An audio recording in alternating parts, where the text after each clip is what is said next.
backside flank, so it's not really a great position for Crouch. And he's gonna, the ulti still goes through, but Spica steals the dragon. They'll absorb the engage super well. Here goes the Nasty Hail Mary. Bullet Time is actually doing a lot of damage into the backline. They find double lift, but Pole Belter is still alive. The rest of the airport are now on the run. These divers from Dark Zero Light, it's just not enough. One more rocket from Spawn could do it, but they have the reinforcements. Pole Belter arrives in time. Toasty, looking for the re-engage, had just teleported off of the grave, and now they're able to make the collapse in. Just walked into no man's land there. Will flash out, gets the Fate's Call back in. He goes back for the engage, and they take down Rovex of all people. Now another minion is still there. They can try to get the turret, but now they don't have any more minions coming, and Hoarder getting a little bit lower, gonna go down here. He's gonna go zombie mode, but maybe it's just enough for Conviction to take down the whole of Blue Water. The Elder Dragon starts singing, and the wings start flapping. That'll be a Conviction win of 2-1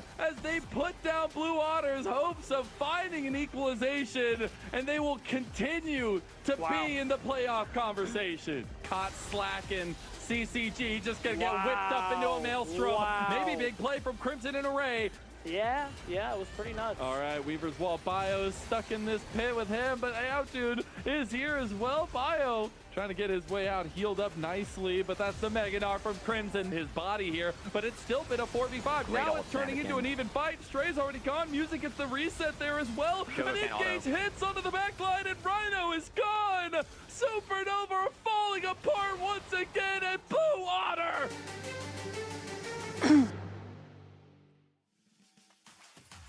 Hello and welcome everyone to the NACL. The final 2 weeks are upon us. Playoffs is near, and there's a lot of unsecured positions in the rankings just waiting to get swiped away. So let's get to business. For the broadcast desk, my name is Eric Desruxbeltran. Joining me, it's the toughest street in the town. It is Beatdown Boulevard. How you doing, brother?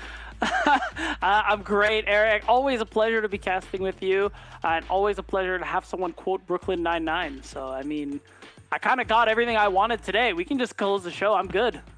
All right. Well, thank you for joining us. We'll see you next time now. We got business to get to. I mean, as I said, it's the final 2 weeks, so in a single round robin, every game is already so impactful, but now with our teams being so clumped up where they are, I mean, every game counts. Yeah, they do. I mean, there was some pretty important games last week that kind of contributed to the clump that you're speaking of, and we're going to take a recap on some of those games soon anyway. But it's been there's been a lot of a little bit of movement, and there's probably still going to be movement before the split ends, so we got to keep your eyes out. Yeah. And, you know, you did bring up the conversation of last week. We're going to pull up a recap onto that to really break down what was going on, because things were not exactly the way they seemed to be down. I mean, starting off with Conviction versus Winthrop, I mean, this is where things were a little bit normal, but I'm talking more about like some roster changes that we had coming through due to sub-squads being fielded. Dark Zero was one of those squads. Yeah, it was an interesting week to say the least. So Dark Zero did lose out on their perfect record that they had going for them. I will say, even though Winthrop did not win this series, I think this was actually a particularly good series from them. I think most of the split, it really feels like watching this team has been, it feels like they're just passengers in a lot of the games they're in. But this time, I actually saw them be a lot more proactive, which I like to see, and I think that bodes well for them because they are one of the clump teams that we talked about, trying to make sure they maintain their spot in this league and maybe even trying to take that last playoff spot.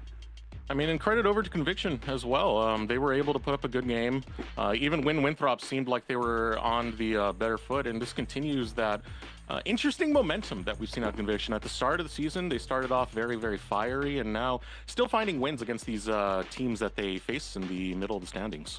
Yeah, Conviction and CCG are kind of the same kind of team in that way, where the only teams they lose to are the ones in those top three, at least so far. We'll see if that holds true for CCG later today. But yeah, they're two of the teams that are basically a shoe-in for playoffs.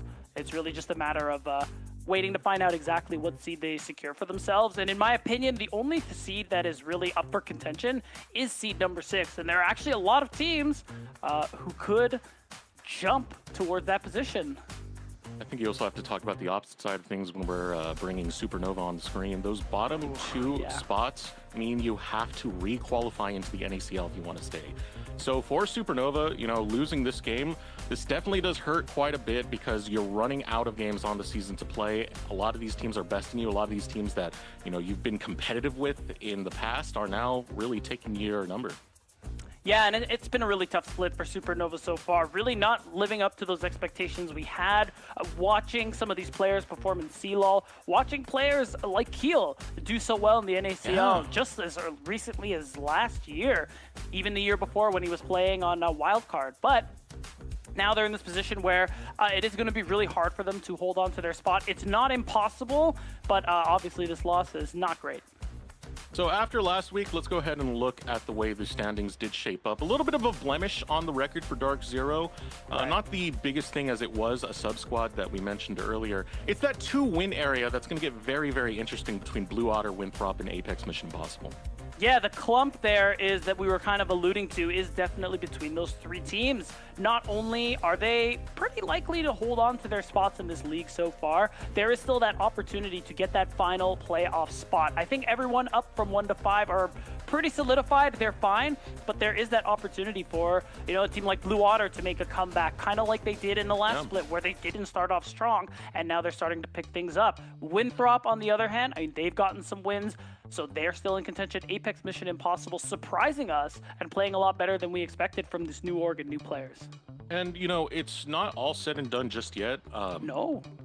There are some scenarios where we can get some wild tiebreakers for the bottom of this area. So this really does influence, you know, who might break into playoffs and who might end up playing down in the relegations. Let's go ahead and pull up the schedule for the day to see the matchups that we're going to have, because it's going to be a tough road for a few of these teams. I mean, for CCG, this is a team that's constantly trying to punch upwards. Well, you got a tough opponent now in Luminosity Gaming.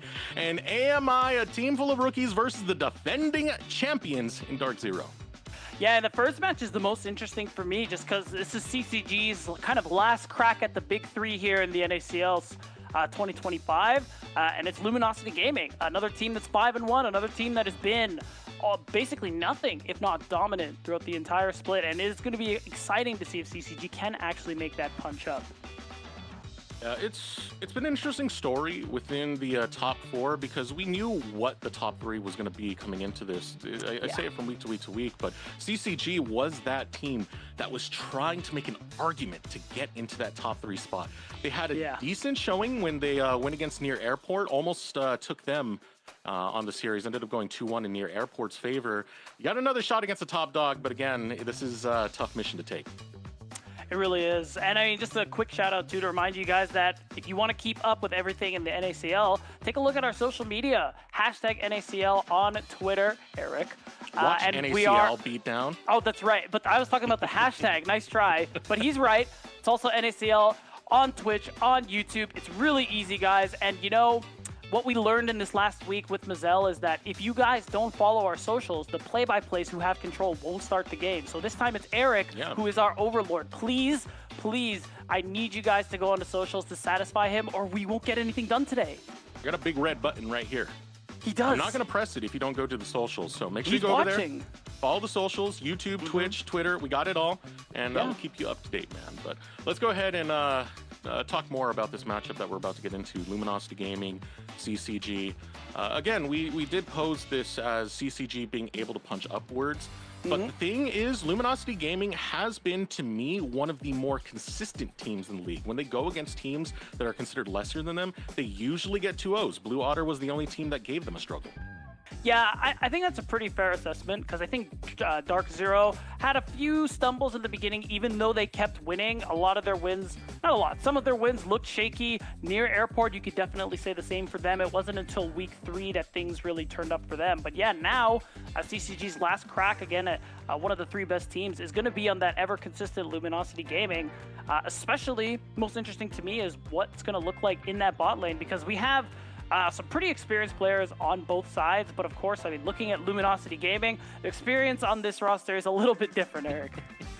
Yeah, I mean, when you have, 4 members of Shopify Rebellion, as well as Tactical, who's played, in Tier 1 with TSM, as well as Team Liquid, you have some veteran power onto this squad. And definitely their performances and their consistency has been showing that. Some of these standout performances, like Tactical, for example, currently a 37 KDA on Corki in 3 games. Tristana, 46 KDA on it in 3 games. Very impressive stats coming out from this squad. Yeah, it's been good. I think Tactical specifically didn't have the greatest start to the split, but even early on when he was playing Tristana or Corki, yeah, dude had hands, and he was putting those hands on everybody else. And then since then, Luminosity Gaming have been firing on all cylinders. You mentioned it, Blue Water, one of the few teams to really give a bit of trouble to them. But overall, I think LG have had a pretty consistent time in this league, just decimating anyone who's not inside the top 3. And the interesting thing to me about both of these teams in the first match is that I think this is both teams' most difficult match left in the split.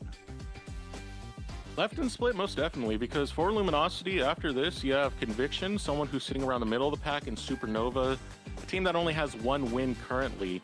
Yeah. So it is a bump in the road that they have to get through, but after this, it should be smooth sailing for Luminosity heading into playoffs. Again, these players absolutely spectacular as we take that recap over what we've seen.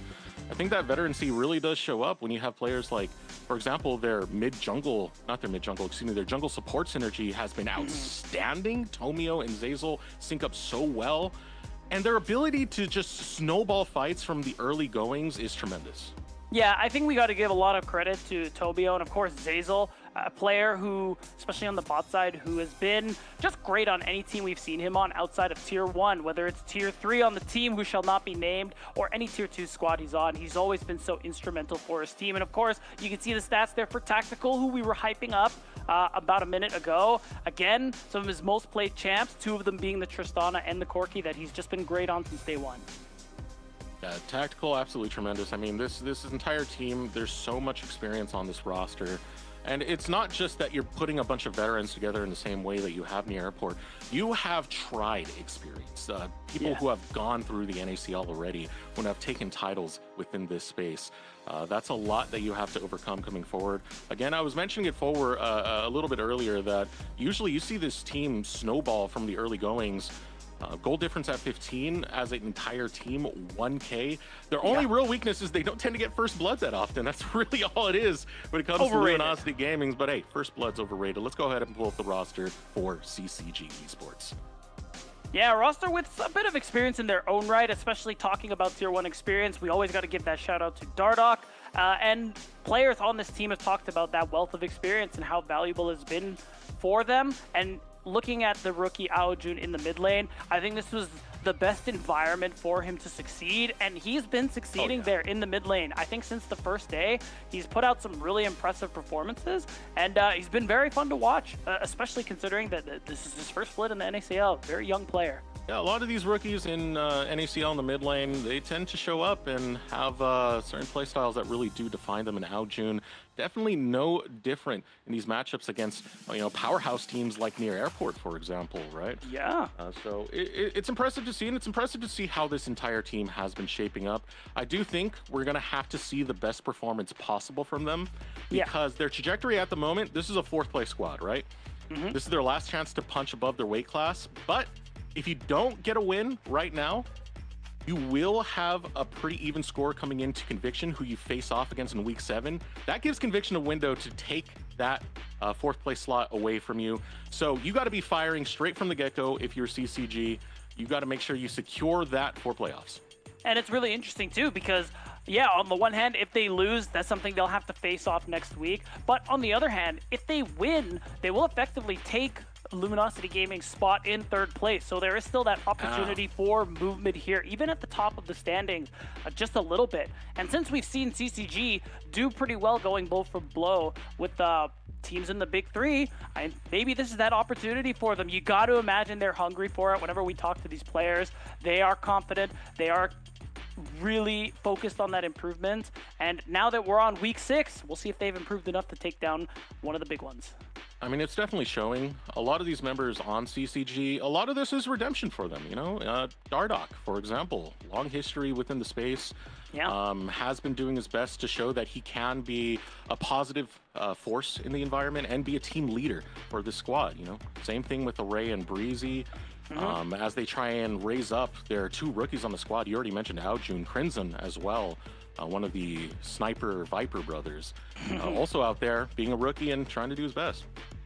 Yeah, and I'm glad you mentioned Array and Breezy too, because that bot lane has definitely been a very big bright spot for this team, especially when you consider a lot of their early lane performances. I'm really interested how they're going to stack up into Tactical and Zeyzal, just because when you watch them, even against we're talking Double Lift and Biofrost, Array and Breezy, they so often win out on these 2v2 kills and find a lot of early game advantages. So if they're able to do that this time around, that could be a way for them to win. I mean, we've heard from some of the other interviews we've had from players on how they view this bottom lane for CCG. Double Lift called Breezy a tier 1 player already. So yeah, that gives a lot of credit to this bottom lane. And doubling back over to Crimson, who's been showing up as well, trying to follow in the footsteps of, you know, you have Sniper, you have Viper. Every single one of those brothers getting to tier 1. Crimson trying to do it as well. Yeah, you love to see the story like that. I mean, this is his, I believe it's his second year in the NACL, because we did see him last year. But as a younger player, he has still been looking pretty good, and I think he's been better this split as well. Again, great environment, I think, especially with someone like Dardoch on the team. So it is fun to see how good this team can really be. And even if they can't punch up against LG today, this team still has a pretty high ceiling, in my opinion, and can do some real damage when we actually get to playoffs. Yeah, and that's what makes CCG so exciting to see. Because when you do have this mix of veterancy and rookie talent, you know, it is going to be growing pains. There is going to be a period of development as they come forward. I do think getting into playoffs, you know, we should see an incredibly strong form of CCG, as every single game that they've had going forward, minus the Polestar game, I do say that was a bit cringe right there, but every single game they've had going forward, they have been finding their own consistency, mirroring that to Luminosity. Yeah, very true, and I think that's what makes this match so exciting, just because how it's kind of important for both of these teams if they want to maintain standing or get any sort of positive movement to get a good seed going into playoffs. It is pretty important for both of these teams to win, even though they are virtually guaranteed playoffs, because of course, better seed, better first round matchup, really simple stuff. Everybody wants that. So yeah, straightforward. Seeing some of the top picks coming through. You know, stuff like Corki and Jace, it kind of speaks for itself, but when you see Vi and Rakan, I'm usually, and even the Ambessa, I'm usually thinking early skirmish. Again, I did mention earlier, a lot of these teams, especially Luminosity, they work from the early stages of the game to get fights going, and that's how they tend to snowball. So expect to see some of those champions that have early presence being focused out in the early stages of this draft. I think the most interesting thing to me about that stat was just the fact that Vi is the second most picked champion, off by only 1 game, and it is a 35% win rate, which I think is pretty insane when looking back at it. But looking at the top bands as well, this one is a little less surprising. Gwen being up at the top after she and Nefiri got nerfed. I think Riot hit the mark with Nefiri, put her in a pretty good place. I think we just need a couple more on Gwen's side, you know? Just a little bit more. Just a little more love. Yeah. Nah, I mean, I would call it hate, but yeah, I see your point. Because, you know, it's a nerf. You get it. I mean, I hated it more for the Nefiri than anything else, because that was a little bit obnoxious to go through, especially because of the whole W and everything. I think Gwen, we've seen some teams have decent answers going into it. Maybe not decent enough since it's still so high in priority. Yeah, I mean, you have to put it really far behind early. Because it still scales like monstrously. It was Zamudo who bodied Fake Gods Gwen, and I believe he played Ambessa in order to make that happen. I think you're right. I do recall that one, but to be fair, like it's also kind of a player diff angle because Zamudo has been really good. You know, remember most improved player last split, so it was a good look. We're just gonna down talk Fake God out of nowhere? I mean, I'm not down talking him. I'm just saying that Zamudo was the GOAT in that series. That's all. Yeah. Well, That's for the next series. We're just kind of drawing lines right now as we currently buy a little bit of time while we get ready for that draft. And while we continue buying that time, let's go ahead and pull up the predictions to see how the casters felt this was going to go down. And I mean, I see a few who don't agree with the pack right now. Mazel and Hawk, they're believers of CCGB. I mean, it's always more fun when the votes are split too. So, you know, it creates talking points, a little bit of flame for whoever ends up being wrong. So, you know, I'm always a fan for it. Although it is always really telling when you see all our predictions, the same team all across the board. But today, it's not the angle. And honestly, even though I don't agree, I don't fault Mazel and Hawk for thinking CCG could take this one because, again, we talk about CCG ceiling being very high because of how good they've looked, especially against teams like Near Airport, just the split, and just the individual skill of a lot of the players on this roster. Yeah, you speak about the Near Airport game. That went 1-2 in favor of Near Airport. You still took a game off of them. That's they almost won the second, the third game. Class. You almost won that game. Really right, close. That was the one that was like all a three 50-minute game down. or something. Yep, yeah, it went up super long. So yeah, CCG definitely very capable, but we are now ready for the draft between Luminosity and CCG. All right, and now the game is about to begin. Again, both of these teams really trying to get this win because this is their best chance for Luminosity to hold on to their top 3 placement, and this is a chance for CCG to be able to take it from them. They could take it from them and take fate into their own hands. You know, moving forward, trying to get that better seeding would work a lot better playoffs. We do get the final ban coming up. It leaves open that Gwen that we were talking about a little bit earlier. In response to it might be Ambessa. Yeah, I mean, thank God he might be getting some war flashbacks after what Zamudo had done on that champion. So we'll see if that one actually gets locked in. I mean, I kind of like that answer because there are definitely ways you can play that matchup, even in side lane to get wins.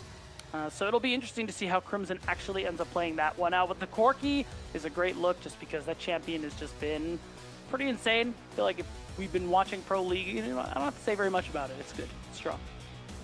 And it works decently going back to the Ambessa over towards that matchup. Usually you want some type of crowd control that holds down the Ambessa.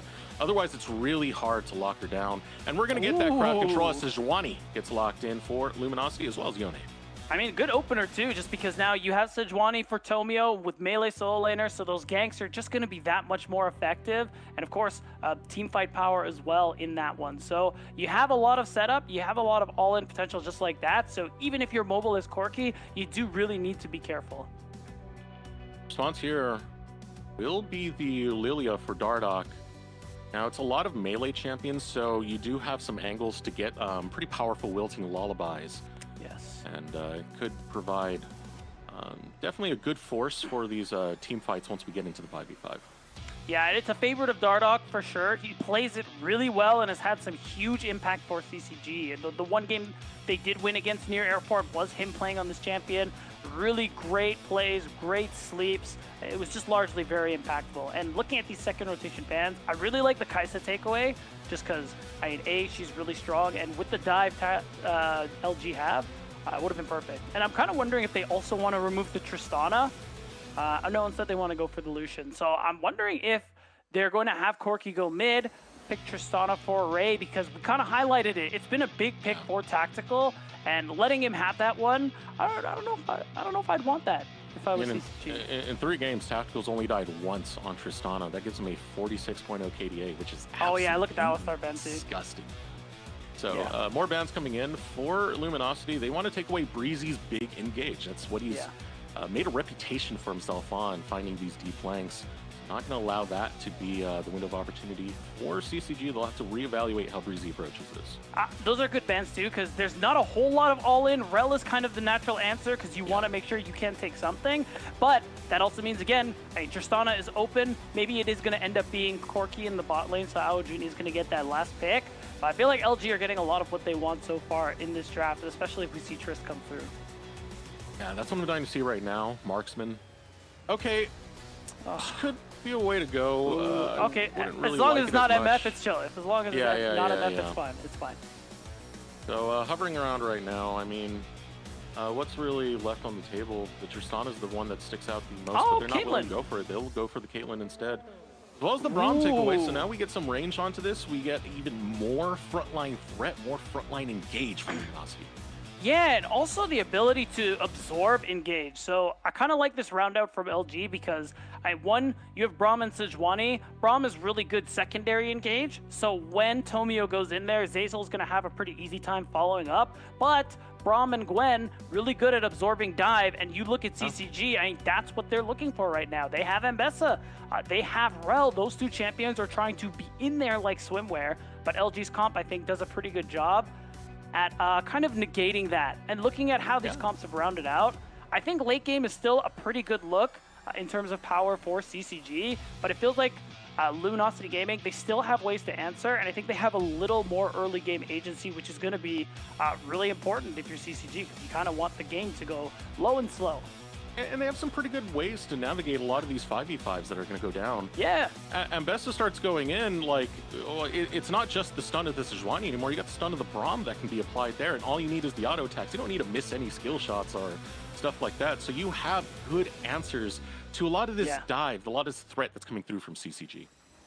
Yeah, so I think CCG, they kind of want this game to go, again, like I said, low and slow. They want Dardoch to farm. They want Aojun to farm. Even this Ezreal needs a little bit time to come online as well. So I think CCG, their goal this game, is going to be minimizing what they lose so far in those first 15 to 20 minutes. And if they can go even, I think after the 20-minute mark is when they're going to have a good chance.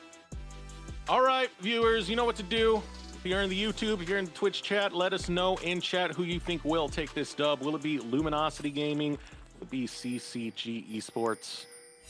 Low and slow will be the name of the game for CCG, kind of the pot roast method that we're going to go through here. But we've seen what can happen with certain champions when you do low and slow and you get towards like 40 minutes, 50 minutes. Yeah. Just wild, like double lift on Corki. That comeback game against CCG. CCG know exactly what Corki can do if you do get the time to scale up for the super late. Yeah, and so you got to imagine, especially a game, rather a team like LG, you highlighted it, they're really good at finding early game leads and snowballing, and this is true, especially when you have players like Tomio, like Zeyzal, who are both pretty smart about the game and do a really good job at kind of setting their team up for success.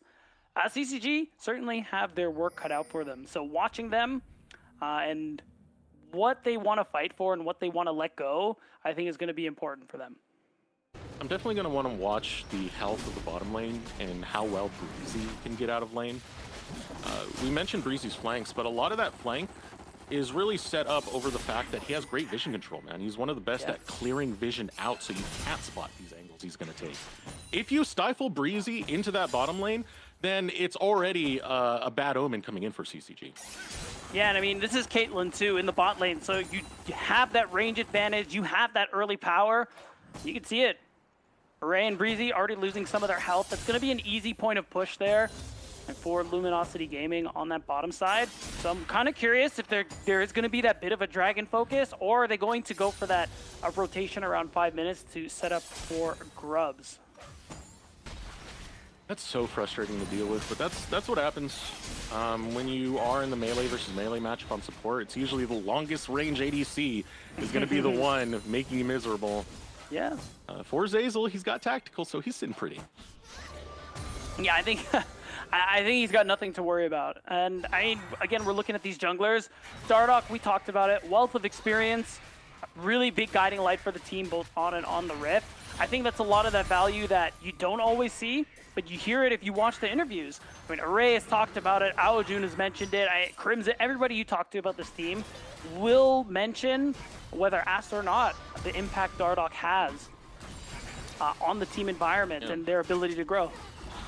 And that's what makes Dardoch's journey so, at least fun to watch out in the NACL.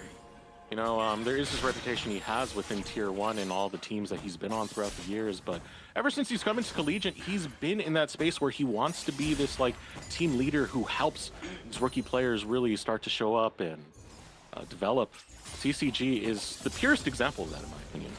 I think it's really a great thing, too, because we've seen many examples of how hard it is for players to kind of overcome those reputations. So it is really not a small thing that Dardoch's been able to do that. Surdy had a story similar to that. Yeah, I mean that's literally the example I had in my head, and it's no small thing to be able to turn that around, and actually not only change on a personal level, but also have people believe it as well. Oh, here we go. Focus is going to be in the bottom lane, but with the summoner going to be burnt away, we do get a heal and going to be enough move speed to make the distance to get away from the first attempt of CCG. Yeah, no flashes burned. Just some secondary summoner spells, and that is off the gank as well from Dardoch. Worth noting, Tomio hasn't actually done really much of anything, so Dardoch does spend that time to get a reprieve for his bot lane, but Tomio's already back. He's already on the map with his first buy, so there's that kind of angle for him to be able to look for a sort of play before an objective spawns. And I did say it was an interesting stat that I saw when looking at Luminosity Gaming's matches. Is they just don't get first blood that often. They get these immaculate snowballs. They get great tower control where they're just knocking plates down left and right. But look at this in the mid lane. Yep. Insanity just gets gunned down by Aljun. It's tough. Well played from the rookie here over on CCG. It's not an easy matchup, but still a bit of a misplay there from Insanity. Yeah. He didn't have his flash, so he played up a little too aggressively. And there's that possibility for Dardoch to show up if Insanity makes another oopsie. Yeah, I guess that's what caught me off guard is I didn't know his flash was down, at least in the moment. Yeah. And yeah, that's a bit of an overextend right there. Aljun, you want to look good, man, especially in the 1v1 against someone like Insanity who's been to a finals back on, it was Dignitas Challengers. Hey, it's a good showing from Aljun. And we're going to see that first blood. As you said, LG never really seems to get it. And here's the problem right here.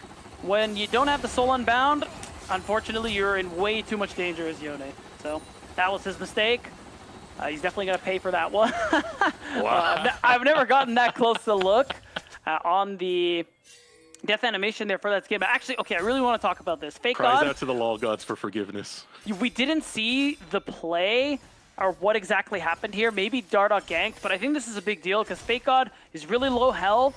This gives CCG a really easy angle to get that first spawn of grubs. And I think this one is really important because they want to play this game low and slow. That doesn't mean you want to give away Grubageddon. So being able to secure the first three and just kind of hanging back, I think it's a really great way for CCG to start this game. And this is really the best call that you could make given the situation because Fake God, he doesn't have teleport. He's not going to catch that wave in time. So Tactical and Zazel get called upwards to at least catch the wave, but they're going to be far too late to do anything about grubs. Yeah, I mean, having that first look, maybe there's an opportunity for them to get some hits on turret plates, but Breezy's here, Array is on the way, and Tomio's on the other side of the map making the trade. So we're going to see what happened again. Okay, it does look like it was a gank, right? Am I crazy? No, it wasn't. It was just a 1v1. Fisticuffs. Yeah, Crimson's got the hands, man. And this is why Gwen, we favor her as a champion who scales really well into side lane, but in lane against something like Ambessa, and the power just isn't quite there. So good recognition for Crimson to create that opportunity. So CCG get those grubs. Dragon is traded in response. So I think CCG overall are pretty happy with that trade. Talking about those war flashbacks Fake God is going through once again. I mean, this like fool me once, right? Like surely. He does not have a good time when he's on Gwen. That's the simplest to say. For those of you who don't know what we're referencing, he went against Zamudo. Zamudo took the Ambessa into the Gwen matchup and styled against him, and now Fake God is just suffering the same exact scenario. Yeah. So now we have that lane swap. Bot laners are here on the top lane. So far as early games go, CCG, I think, are pretty happy with this one. We said they needed to kind of keep things slow and chill. It's been good for them so far, being able to do so. They got the first spawn of grubs. Tactical actually hasn't gotten a chance to hit any turret plates. We know how important that is for Caitlyn as well. So this is honestly a good game pace for CCG to be in. Yeah, things are slowing down. We're going for the brisket method here. You want a long time, low and slow. Marinate. Smoke it up. Yeah. But it is the game plan, and it is giving CCG a slight lead in these earlier stages.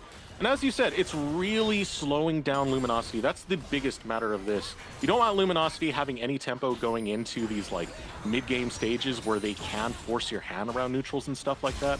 So having this lead really does bode well for CCG's chances. Yeah, I'm curious where LG are going to take some of these next objective fights because they still have a good amount of power when it comes to early game skirmishing. I mean, Sejuani with 2 melees, like, it cannot be understated. Right. Yeah, so, ooh. Well, Good try. a swing and a miss. Aojun under basically no threat whatsoever. That's the beauty of Corki. I like the angle to alleviate some pressure, but that's a big ult. That's not going to be there for a little bit longer. It's not the easiest one to land when you're going against a Corki, because you No. know he's going to Valkyrie. You're really, at that moment, just hoping that you guess where he lands and you get his Yeah. flash out more than anything else. Yes. Unfortunately, Tomio was not able to guess, so Aojun's still very comfortable in that lane. Build whack-a-mole. Yeah, now I'm looking. We still have these bot lanes on the top side. I think it's because LG really want to make sure they can get their hands on this next spawn of grubs. Because even though CCG are kind of slow, keeping this game slow, you don't want to really give them a better opportunity to siege, especially when you talk about Corki, Ezreal. I know we talked about Caitlyn's range when it comes to lane, but because of how short range the rest of LG's comp is, there is that bit of an advantage there for CCG when we talk about sieging turrets, when we talk about poking around objectives. And they were pretty smart about the way they did it, them being LG. Because at the time that they called the lane swap, again, that was Fake God struggling with the teleport and everything. Yeah. But they also called Tomio to take the dragon at the same time, so they're not going to allow for dragon stacking, which could shove them into some of these scenarios that definitely do favor CCG. So being smart about the way they're playing the map on these neutrals, and they're understanding that you need to trade out to set up for the next objective. Yeah, and now there's that opportunity for LG. This is good because they can take the next spawn of grubs, and they're still a while away from this next dragon spawning. So now the question is just going to be, after this, do they recall their bot lane, they go for another swap, and then renew their focus on that bottom side so LG can keep stacking? Because even though Soul isn't the most important win con for them, I think it's very valuable for them to be able to threaten it, because you get to a neutral objective first, CCG have to contest you. Walking into this comp is very hard.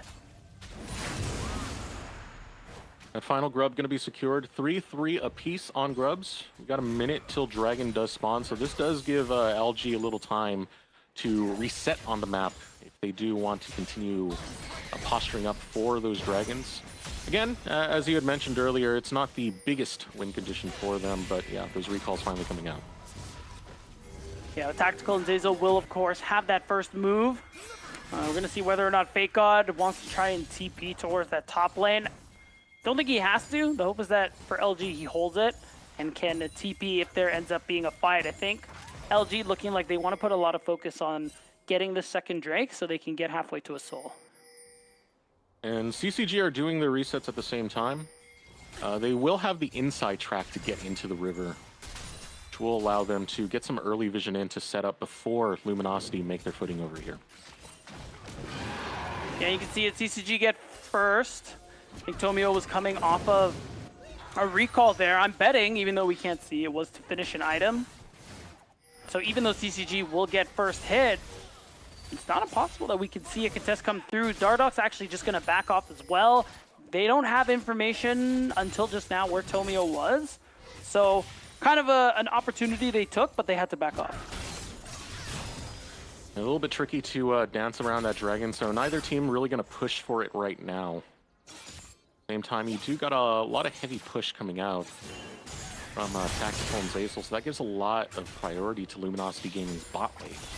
That's what makes it tricky for CCG to posture up for that dragon. Yeah, and so we can see too that Tomio did get his first item. It is that Heartsteel. He's going to take the time to finish this red buff. As long as he can finish it unencumbered, there's a world where they could go for the Drake, but they actually don't want to. 7 away. Yeah, seeming like that they were just fine. They know they don't need soul, so they just wanted to take one so CCG don't have an easy time stacking. And they'll just walk away, they'll focus elsewhere. I have complete focus onto the dragon, at least for Tomio, who's eyeballing this top side. Crimson is shoved in quite a bit, but there is a control ward there that will spot him out. But just grabbing the scuttle for the time being. Reset on the map, you're going to have Zazel linking up with Tomio, so we might have some action on the top side of the map. Yeah, Crimson does have flash though. Oh, actually, Tomio probably not going to go for it. Dardoch is here. It is a 3v2 because Zazel showed up. Yeah, here comes Zazel. Should be able to hop in. That does force out the flash from Dardoch. Not the biggest thing to claim off of this, but still Summoner Spell claim nonetheless. Yeah, that's the map movement that we talked about. Zazel and Tomio syncing up really nicely, being able to squeeze out that bit of an advantage there from Dardoch. They have a lot of ways to CC this Lilia, so no flash being available for a few minutes. It makes neutral fights even scarier for Dardoch, something he's going to need to be very wary of, whether it's Dragon, whether it's the Herald that's coming up soon. And it's nice to alleviate some of that pressure because they did have an idea of where Dardoch was going to be. Just interrupting his path over to Fake God will allow Fake God to breathe. I mean, that's the biggest thing right now. Poor guy has been strangled a little bit in the early game, still keeping up decently well enough. Yeah, just a touch. You see the CS leads in both directions there in top and bot lane.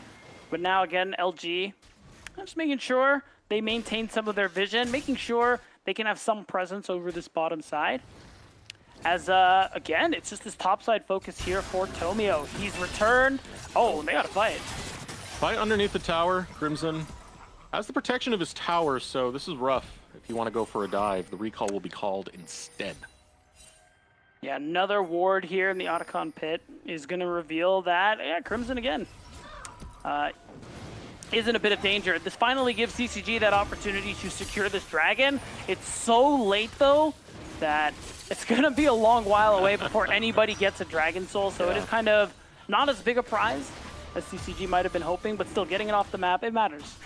Yeah, it's fine, though, because, again, low and slow, right? Low and slow. They're looking for any small advantage they can get. That really doesn't have that much risk. It's all right to grab the dragon right there when you see that overcommitment of resources on the top side. Right.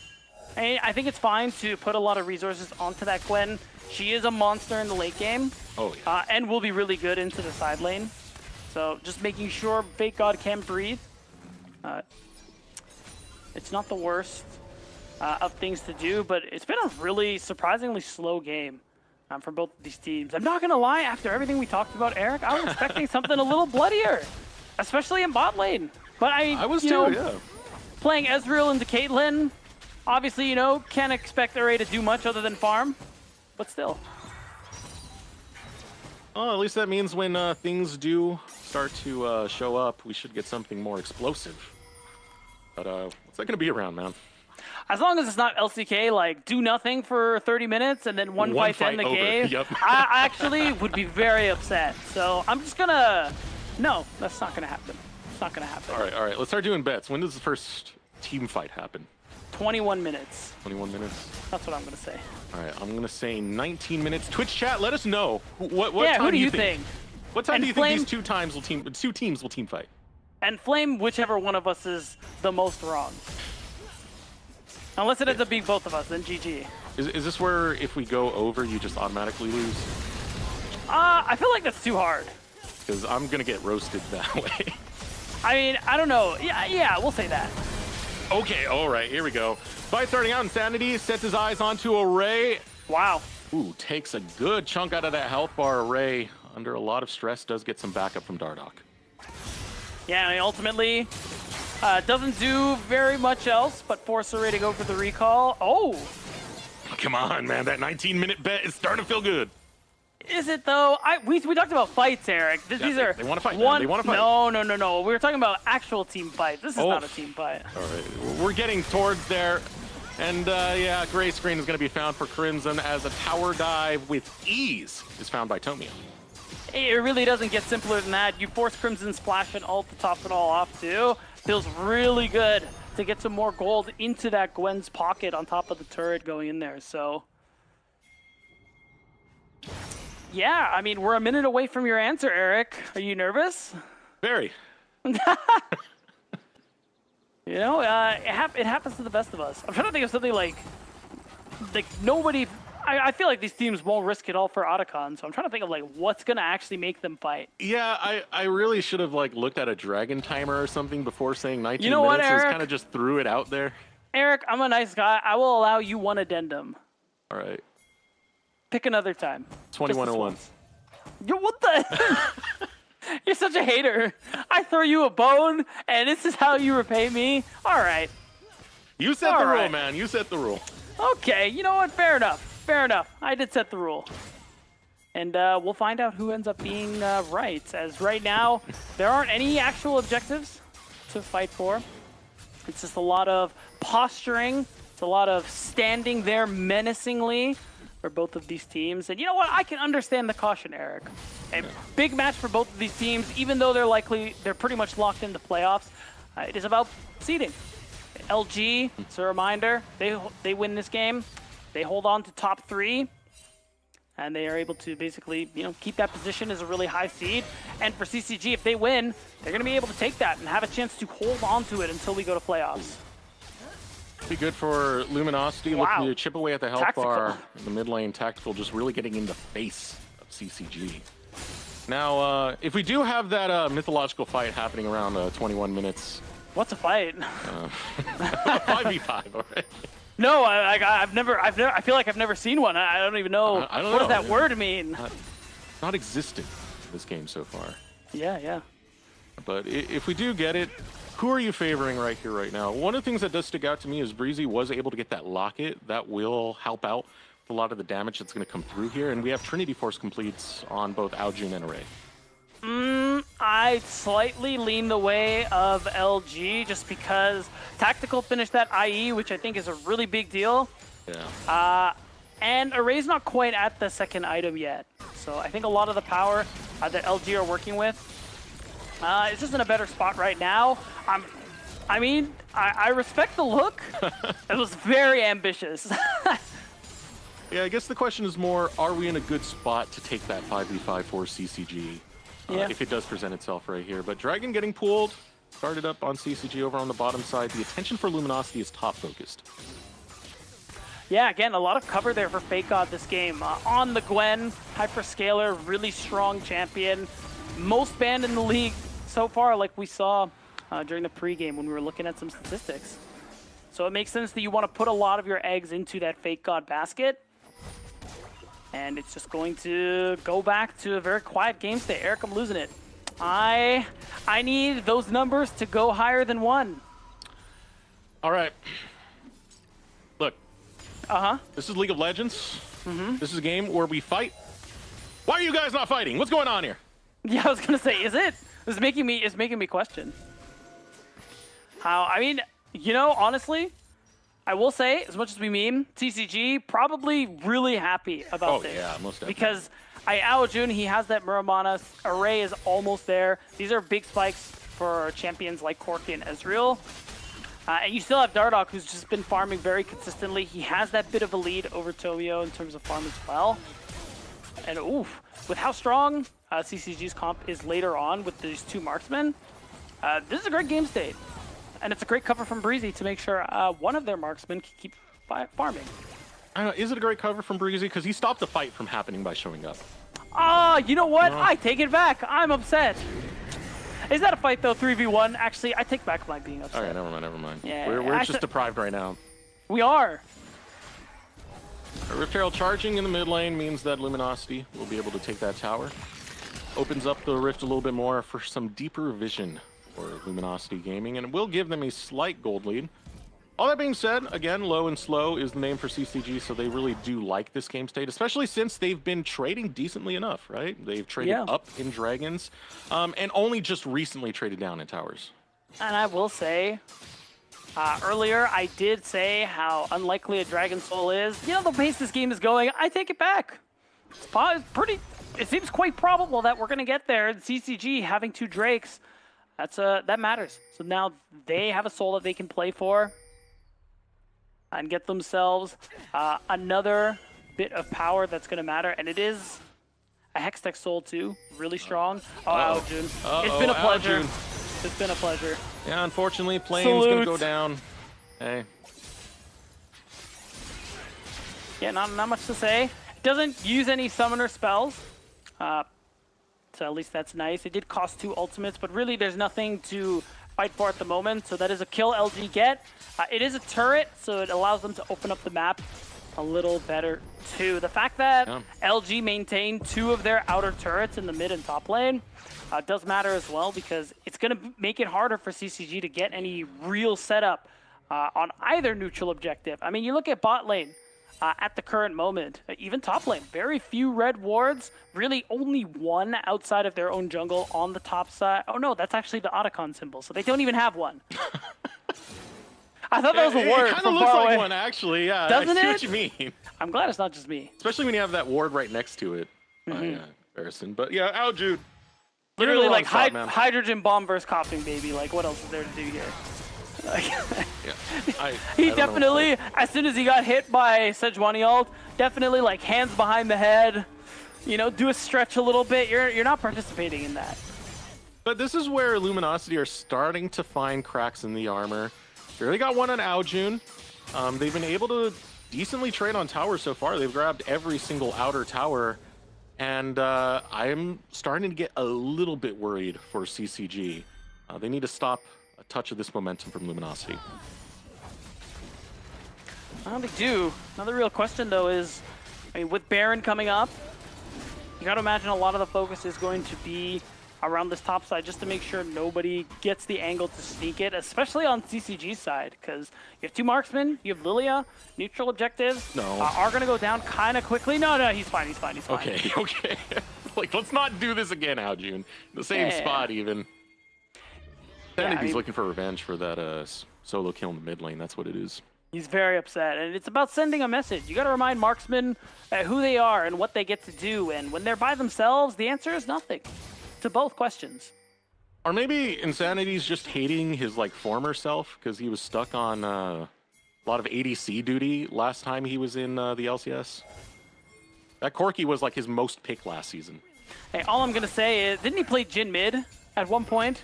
I'm pretty sure no one forced him to do that. Dude, that entire season was marksman mids. It was terrible. I hated it. It was fun. I liked playing Ezreal mid. It was really funny. But I can understand not enjoying that. It is fun to see mid laners play mages. I have a fight breaking out right now. It's well past 21 minutes. 5v5. Cross the line. Hurry. Come on. Swing it. I mean, this is the big deal, though, because this is what we were highlighting. LG, they want to be at objectives first. So it's hard for CCG to actually walk into them. That's why they're taking this chance. They're going to knock down the mid-tier 1, get some gold, and walk away.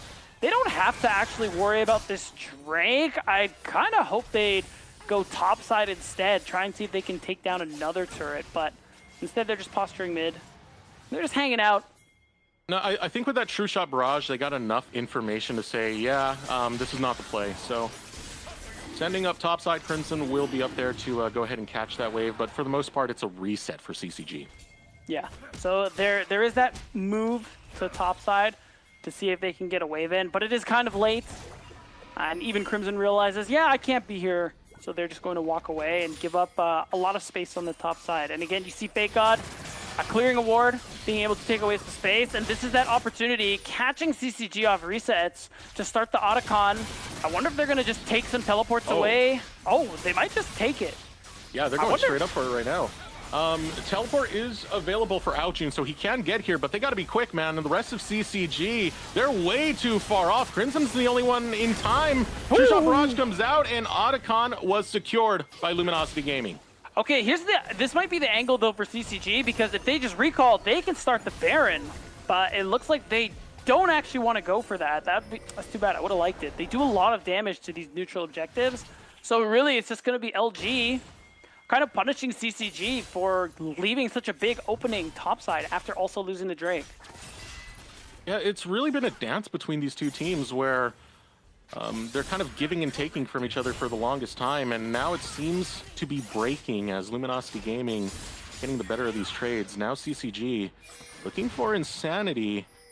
Insanity don't want to go too far. Dardoch on the other end will get spotted out. CCG now posturing forward as they go right after Insanity to lock him down with the public execution. And the GA popped away for Insanity. Yeah, I'm kind of surprised he went for the ult there. Maybe he thought he could do some kind of trade, but it is nice to get rid of one of those Otacon GAs off the side of Luminosity. But that big commitment, and you lost mid-tier 2. Look at bot lane. Crimson's walking to respond, but I think Fake God is going to have a pretty good chance of chunking this tower down, maybe to nothing. And LG still are not worse for wear. And you got to remember, LG is the team that likes to snowball. Once they start to get leads, they begin to run away with a lot of these games. And they're finding a lot of small advantages through trades that are getting bigger and more momentous. That last one, the tower trade, definitely not worth for CCG. And now they're dancing to Luminosity's tune. Yeah, it really feels like they're just completely reacting to everything going on right now. It's LG who are starting objectives, forcing CCG to respond. And they're just pulling them up and down Summoner's Rift to make it really hard for them to set up any place for themselves. And because of that, they're just going to go back to doing the Baron. They have really no issue trying to take this one. They got rid of some of the wards coming through. Another blue trinket will reveal them. But look at where Dardoch is on the map. They might be able to take this before this Lilia gets close. Nowhere near. 2k health remains. This is secured, no problem. Not even True Shot Barrage can get it. Baron belongs to Luminosity Gaming. There's a big wave over in the bot lane that's currently shoving down a tower. Meanwhile, everything is falling apart for CCG. Yeah, I mean, sucks to lose the local gold, but CCG stack a lot of gold and experience just for trying to stop that Baron, and they failed in doing so. So it's really interesting to see that this is a game with very low action, very few kills, but it has been played really nicely by LG all across the map, just to kind of slowly pick CCG apart piece by piece. So how are we feeling about builds right now? We have double marksman over for CCG. Now we got those last whisper items now completed, 3-item builds for both of them. How do we feel, B? I mean, if we're talking about like in terms of power, the longer things go on, I mean, Algin and Array are strong. The problem for CCG is it just feels like they can't actually fight. LG aren't really bothering to fight with them for the most part. It's just been about the map play. It's just been about objectives. And again, pulling CCG all around the map. So being able to turn that into this Baron without actually having to fight often, there hasn't been much for Array or Aojun to do this game. The only KP Aojun's had is that first blood that he got. Array hasn't been part of anything. He's just been farming quietly all game. So if LG won't engage, the scaling of these marksmen don't really matter. Turret goes down in the top lane. CCG can only watch. Too afraid to get anywhere near this Caitlyn. The power that can peel for her in the heartbeat. Another tower taken. All meanwhile, the split push coming out from Fake God in the mid lane, keeping these minion waves shoved in the face of CCG. And even still, CCG, really hard for them to go too far outside of their base, especially with all these outers going down. Now with the next dragon coming up, CCG, they're kind of late to try and set this one up. We already mentioned it, walking to LG's comp's really hard, so they have to concede this dragon, and it's a good thing they were able to secure 2 for themselves, because they don't have to worry about a soul just yet, but in 5 minutes time, Eric, LG, they will have that dragon soul. Really big win condition. Nice little catch from Zazel right there, blocking the True Shot Barrage. Yeah. Why gamble? It is so terrifying to engage into LG. Just the amount of tank and the amount of crowd control you have to fight through to get onto a member like Tactical, for example, who's already long range and has a lot of spacing built into just having a long ass range. Like, this is so much you have to get through to be able to take down Luminosity Gaming. It feels like maybe you're looking for side lane skirmishes, but even Luminosity are taking you down in that. Okay. Eric, I have something insane to say to you. Whatever. Oh, hold on. We have another fight. Well, not for long. Unless Aojin can bring the autos, but no, Insanity will cleave him down. 32 minutes, and only just now did someone claim Feats of War. Oh, right. Oh, my goodness. Yeah. So, like, how insane is that? Oh, wow. Okay, here we go. Glacial Fisher coming out, finds the knockup onto Dardoch. Dardoch taking a lot of damage, but will not get stunned up by concussive blows just yet. True shots, Mystic shots, excuse me, coming through, but look at Tactical step up and utilize that range. Now Tomio still on the hunt. As a tanky boy will be able to absorb that damage as an inhibitor tower falls for CCG. Yeah, speaking of absorb, Zazel, again, this Braum pick has been so big for LG. He's been absorbing a lot of the damage, the True Shot Barrage coming through from CCG, and just like that, in one swoop, they lose 2 inhibitors, about to be a 3rd. Going right after Array, who goes onto the respawn. Instead, Insanity will have to back off. Nexus Tower number 1 going to fall. Crimson backing off Inhibitor 3, double supers now coming into the base of CCG as they look to fight off Luminosity Gaming, but death is at your door. I mean, is it really fighting off, or are they really just holding on by their fingernails? Because now we're seeing objective bounties come up, and now we see this gold lead just explode. In a game where very few kills happen, it's been all about the macro and the map play, especially on the side of Luminosity Gaming. And it really feels like you're wondering to yourself as CCG, like, how did we get here? It all seemed to just kind of happen within the last, I don't know, like 5 or 6 minutes that this game has blown up. But I mean, for CCG, hey, 3 inhibitors down, a Corki and a Dream. It's worked in the past. It's just, it's against you last time. Maybe this time you can make it happen. Yeah, but there weren't the 3 tanks that were accompanying double lifts Corki in that series. But still, yeah, again, you have Corki who's approaching item 4. Array is, you know, partially on the way to item 4, but it's just so hard to interact, especially when you consider LG's gold lead. It's even more difficult. And when you're this strong, Tomio can just do this. He can jump over walls. He's not afraid of anybody, and he doesn't need to be. He is the wall. Good luck. My God. Dardoch chunked out in the blink of an eye by Insanity. Meaning Waves getting led in by Luminosity Gaming. Glacial Prison lands. It's Breezy who's going to eat it. Falls to about half health. Now Nexus Tower number 2 under attack. As the leaderwork keeps shooting through, going forward is going to be Tomio. Has the flash right back out. Insanity looking for the hunt onto Dardoch, and kill after kill found by Tactical. Crimson will see the rest of his team on the gray, and Array will pay the ultimate price. Game number 1 belongs to Luminosity Gaming as Tactical gets a quadra. It might not be a penta, but I think him and LG can be very happy with how this game 1 went. Again, very little blood until maybe the last 7-8 minutes of gameplay, but it's just been kind of showing you the difference between our top teams and everybody else. We've seen CCG at moments punch up. We've said and seen that they have a high ceiling of individual talent when you look at these players, but LG, I mean, they're just playing different, especially today. And no hubris from LG as well. They gave a lot of respect to CCG in this game. They didn't go for a lot of risky trades. They only went for plays that they knew they were more guaranteed on, like the top dive earlier that we saw go through. I mean, a lot of these plays were calm and calculated from Luminosity Gaming, which, I mean, man, how do you get past that when you couldn't even get the slow cook going on in this game that was already dragging out on low kills? Makes for a tough opponent. Luminosity Gaming looking so good, but we are going to throw it at a short break. When we return, we'll get into game number 2 and see if CCG can bring it back.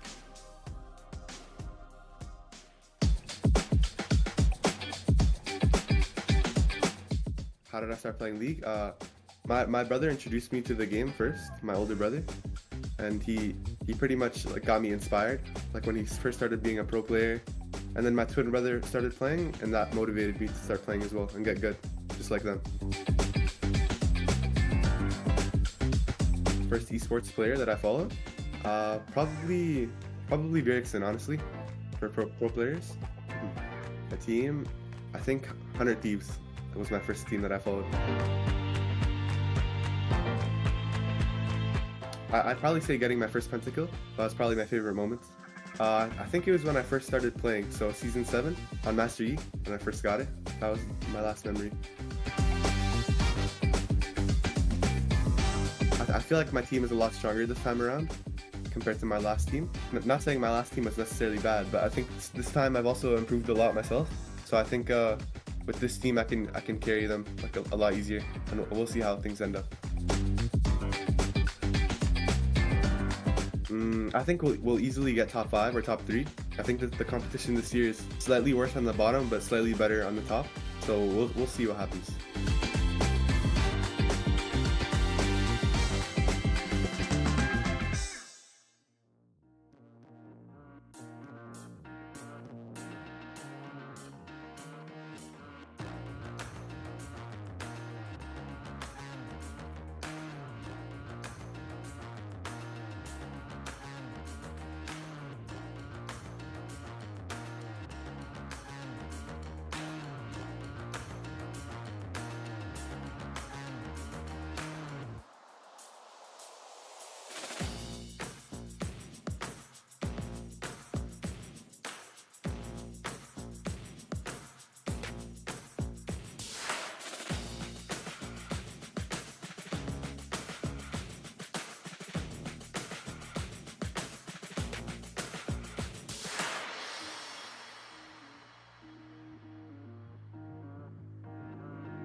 All right, welcome back, everyone, to the NACL Luminosity versus CCG. Now, Luminosity had a pretty solid draft here. Solid front line, and CCG just had nothing to really get going. Patient game really pays off for Luminosity. I'd say more than solid. I think the draft was really good. I think especially the Braum for Zazel was a really big pick, and I think it was a large part of why CCG kind of were playing to LG's tune most of the game, and why they had to handshake a lot of objectives. And it just felt like, too, it got to a point where LG was always getting the first move onto the bigger stuff, like Otacon, like Baron, so they were always forcing resources out of the members of CCG, and it just, you do that over and over again, and you just set up a situation where it's really easy for you to take those objectives. And I will say, it's not from a lack of action coming out from CCG, because if you watch that early game, Dardoch is trying to make plays. Try to make a play in the bottom lane. What happens? It's a little bit too late. Long range Caitlyn, hard to really lock that down. Tries to make a play in the top lane, walks into what was red. Tomio was already there, stopping him right in his face. So it's a good read from Luminosity to track their jungler and stop any game plan that CCG had going right out of the gates. Yeah, and the most interesting thing to me, too, is that LG would not engage CCG very often because they had a really good dive tool with the Rel and the Ambessa, but it really felt like, I don't think I saw a single Magnet Storm that game because there really just wasn't a team fight that Breezy could go for, because again, LG, they really focus on some of these small skirmishes and using the power of that Sejuani with melees to get some really quick advantages, really quick kills and leads. And by the time CCG finally got an angle to fight, they got chipped away at so much, there was nothing left. And I mean, look at the way they played the game in the earlier stages, and you really see that macro flourish throughout the game. You know, it starts with like Fake God having a hard time in the top lane. They swap out to make sure that Grubageddon's not going to be a thing. They stay there long enough, and they actually get the recall timer for Dragon. So it shows they're well aware of the timers and how to play the macro game. Yeah, they are. I think this game, if you only saw this game, this split, you'd probably be like, well, CCG, they're really fourth place, but like, actually, really good team. And I'm really curious to see what game 2 is going to be looking like. I think this is more of a really nice draft by the team, and also really nice execution, using their strengths, avoiding their weaknesses and their opponent's strengths really well. And it also continues the trend that we have that First Blood is fake.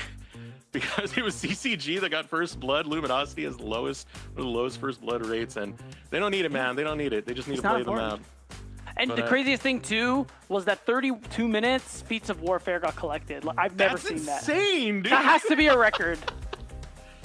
Oh, and considering just how slow that game was really played out, like, it does make sense considering the whole flow of the game. A reminder for our social medias, go ahead and hop on Twitter, follow Watch NACL, use the hashtag NACL, as well as choose your place to watch. You know, is it going to be YouTube? Is it going to be Twitch? We're NACL on both of them, so choose your preference on video platforms. But now back onto the topic, Luminosity, CCG. All this being said, I mean, it was a pretty firm win coming out from Luminosity, but CCG, they didn't give that many windows. It took a long time for Luminosity to find that window.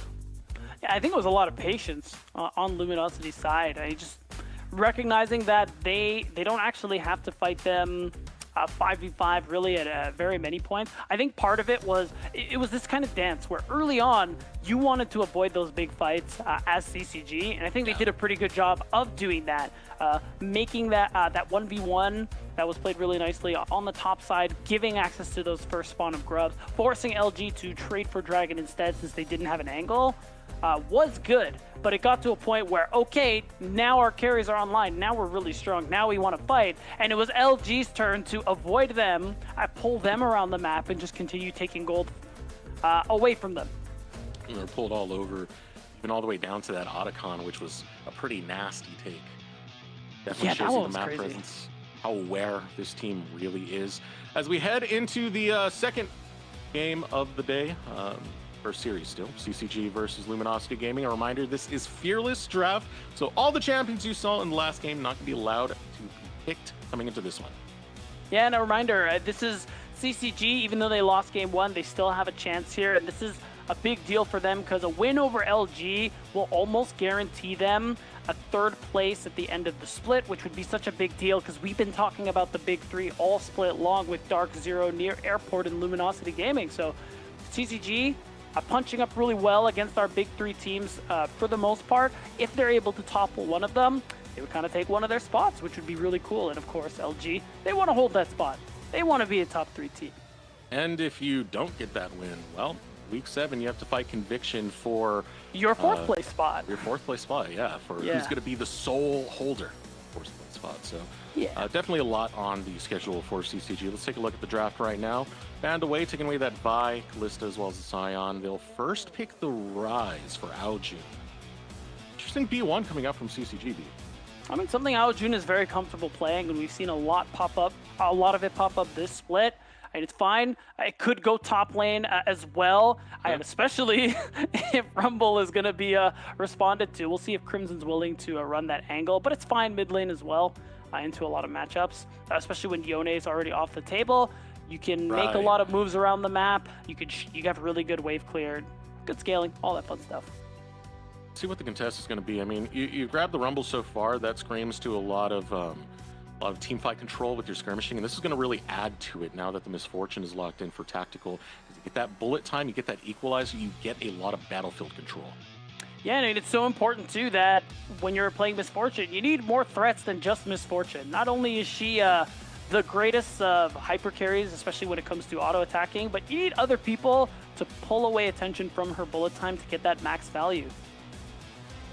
Yeah, because we've seen other teams that have responses to the Misfortune where it's like, okay, what can we do to stop it as fast as possible? Shoot an Enchanted Crystal Arrow, a Tempered Fate from Bard. Sure. It seems like this time the answer is going to be just chuck Breezy at him. He's on his big ol' Alistair. It's definitely going to be one of the answers right there as you get a solid frontline engager for CCG. Yeah, and it's a real kind of a shift in priority there. It's a big pick for Breezy overall this year, last year, as long as we've been watching him play in the scene.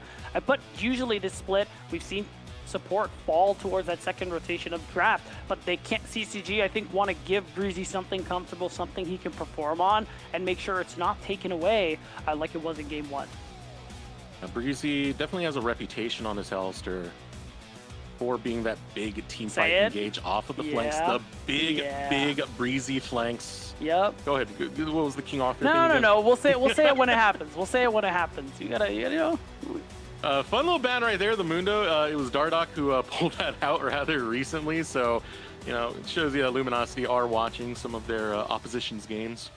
I mean, if I'm Dardoch and I see Misfortune and Rumble, like that's the most Mundo game of all time. So really good recognition from Tails.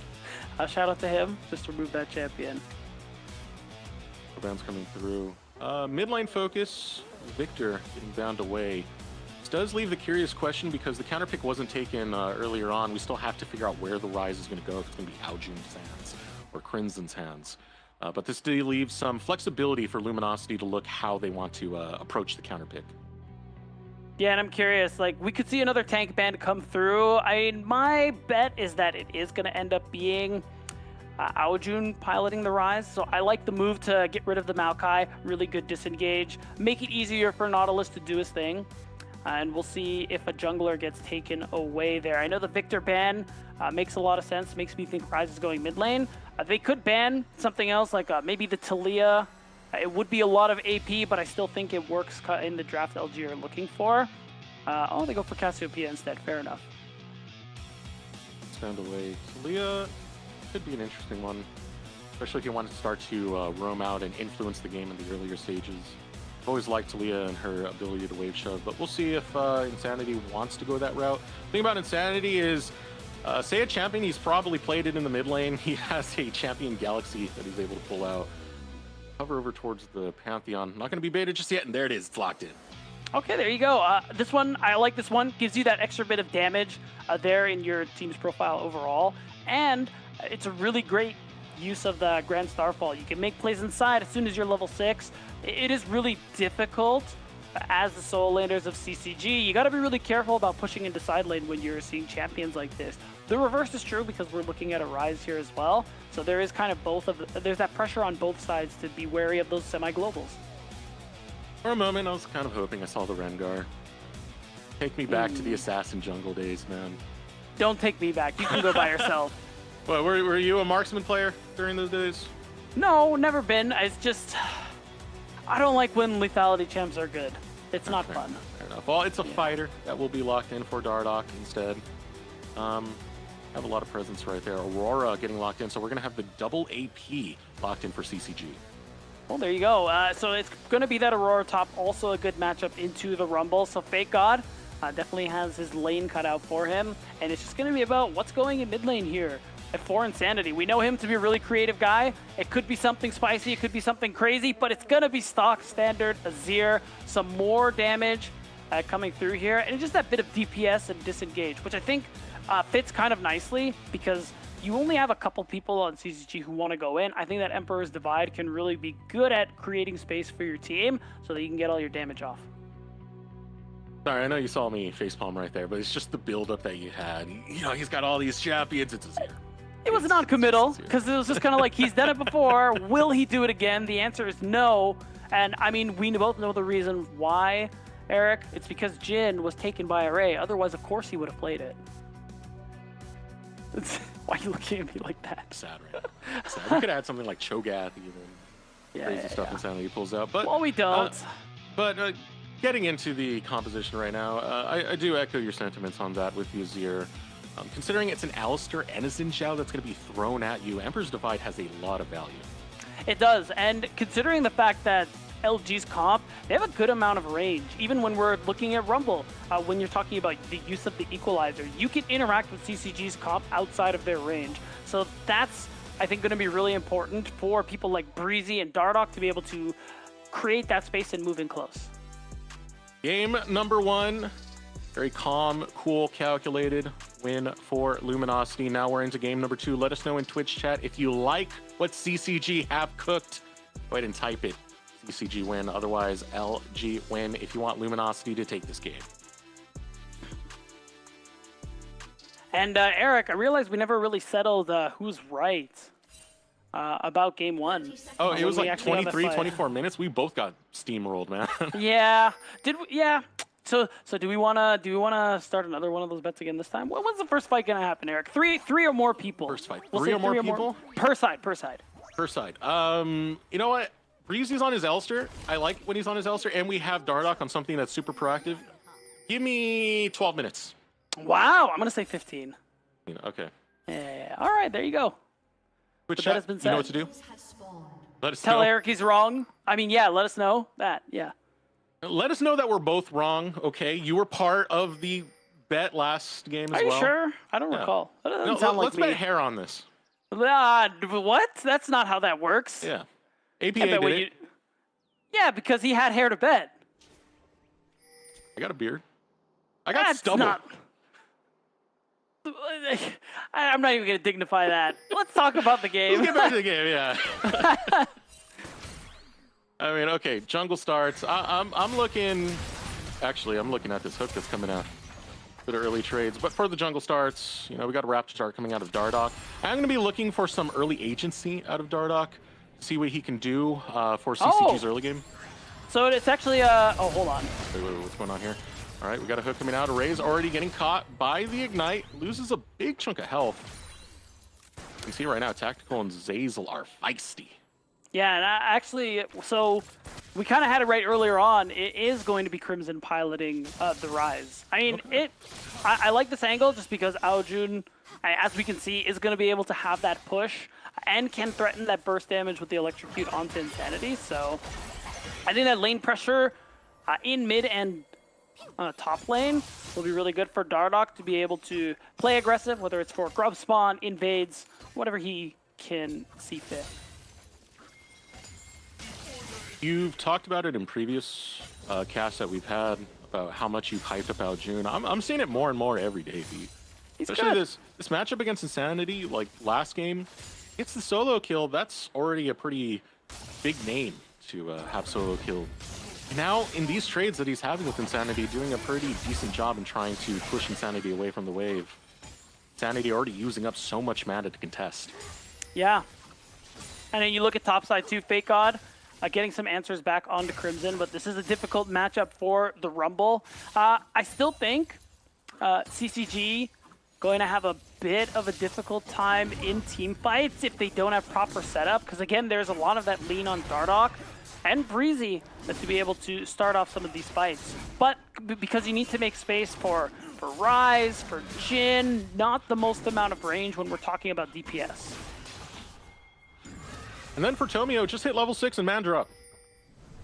Pretty much. Just get in there. This is where we need Kangas. I was thinking about him too. Yeah, he loves his champion, man. So do I. Yeah, but he loves playing it like AP, like a monkey. He does a lot of those ARAM builds, and you know, we listen, we don't judge. I judge. I'm just gonna, and honestly, who are you to say that about Steve of all people? You judge him harder than anyone. Yeah, because he's bold. And there it is. Back to that again. Pot, meet the kettle. But yeah. Before we get carried away back into the land of bald heads, let's get back into the game beat. We're just all over the place right now. It's that first game. It was such a slow cook before we got into the action that we're still adjusted to that. We're still acclimated to that. Yeah. We needed to, if it filled the time a little bit. Maybe that won't be the case this time around, as we see a good trade coming through from Fake God. Gonna force Crimson to teleport. Both junglers have gone about their first clear. I think Tomio might actually be looking. No, he's just gonna recall. I'm really interested in what the Grubs fight is gonna be like. I'm not really seeing a back come through. We might see, yeah, actually bot and top lane are recalling, so I'm betting we will see a swap. Yeah. Oh, we're yep, already moving in that teleport. direction. Teleport's coming out, so lane swap will be called out. It's all for the love of the grub. Yeah, and it's really Fake God taking advantage of the fact that he forced Crimson's TP, and then LG went for the swap. So it's going to be a really late response here. Fake God will actually have the opportunity to hit on some turret plates, get another wave in, and it's going to give him a bit of a lead over Crimson, who's going to be dropping. He's going to be dropping minions because of this late swap. It's a little bit of revenge from game one, where we had pretty much the opposite scenario, as Fake God getting forced out of lane without his teleport. Now Crimson is the one who has to walk back to lane while watching all those minions go down. And all the meanwhile, you have Luminosity Gaming to set up very early over on this top side for the potential Grubs take. Now for Breezy, he does not have level 6 yet. He does have his flash available. Still, the crowd control was enough to protect him. Grubs are now up, and it's Luminosity who have first touch. Yeah, and I like this too. Tactical, recognizing he has, he's only in a 1v1 against the Ray. He has that experience up on him. He's just pushing that wave in to make sure his team has the space, and now he's playing very wisely, like basically hovering by his team and just making sure that there isn't really a response that CCG can make. So it's going to be the loss of the Grubs for free, unless... Here we go, Tactical has to burn his flash to get away from Breezy. Will not get caught by the wind, becomes lightning, but Dardoch puts his attention onto Zeyzal and will claim first blood, but Tomio will man drop in to get a kill right on back. Now Dardoch flashing forward, same thing with the Ray, wants to claim Tactical. Tactical falls, Dardoch gets the kill. Tomio turns around, he's looking for a Ray. Hops right onto his head, finds the Goomba stomp, and Tomio will clean this up 2 for 2. Now that's what we want to see in this early game. It isn't quite the fight as we defined it, but it is a response and an angle there from CCG. Even though it's it ends up being 2 for 2. No, not quite. Remember, we said 3 or more per side. But Luminosity Gaming, I still think they come out on top because of the summoner spells used by CCG to try and turn that one around, and the fact that LG got the Grubs. Yeah, LG. Grubs belong to them. That was the whole idea of the setup. And all the meanwhile, Dragon hasn't been taken just yet. Let's take another look at this first blood. Tactically got a little bit too close, and it means Zeyzal is going to pay. Yeah, the flash auto, I think, was maybe a little too soon. If it happened like a second later, this fight probably would have gone a little nicer for Luminosity. But again, 2 for 2. Both, you can see, Jungle and AD use their summoner spells, so it is the flash trade from both sides. But the Grubs really gives LG the edge. Doing his best to try and get away, but what do you do when this man, is hopping on you? You die. Just get Thanos snapped away. Slapped. Yeah, Thanos slapped. We're calling it that. Sure. Pantheon. Yeah, I mean, it was a nice look. I think both by Dardoch and Tomio. Dardoch using the 3-talent strike to create space. And Tomio using the empowered E to get move speed. So, you know, a little bit of tech coming through from both of these junglers. And at the end of it, LG are going to be walking away with both early game neutrals. So a really good opener for LG. This is that last big bump in the road. After this, Luminosity will go against Conviction and Supernova. Teams who are definitely much lower than them in the standings, but taking down CCG will pretty much secure you that slot for third place seeding into playoffs. CCG still a little bit in the air, depending on that Conviction game, if this doesn't go their way. But yeah, a lot really to consider, especially when we get closer to those tiebreakers. I wish we had someone with a foldy sheet so we can really break those down. Maybe someone will build one next week. That's when it'll get really exciting. But it's as you say. Both of these teams still trying to get some movement here on the top of the standings. And yeah, the question is for CCG. We've seen moments of them punching above their weight class a little bit. And after what we saw in game one, it's going to be quite a punch for them to be able to kind of overcome what LG have been putting on the table so far.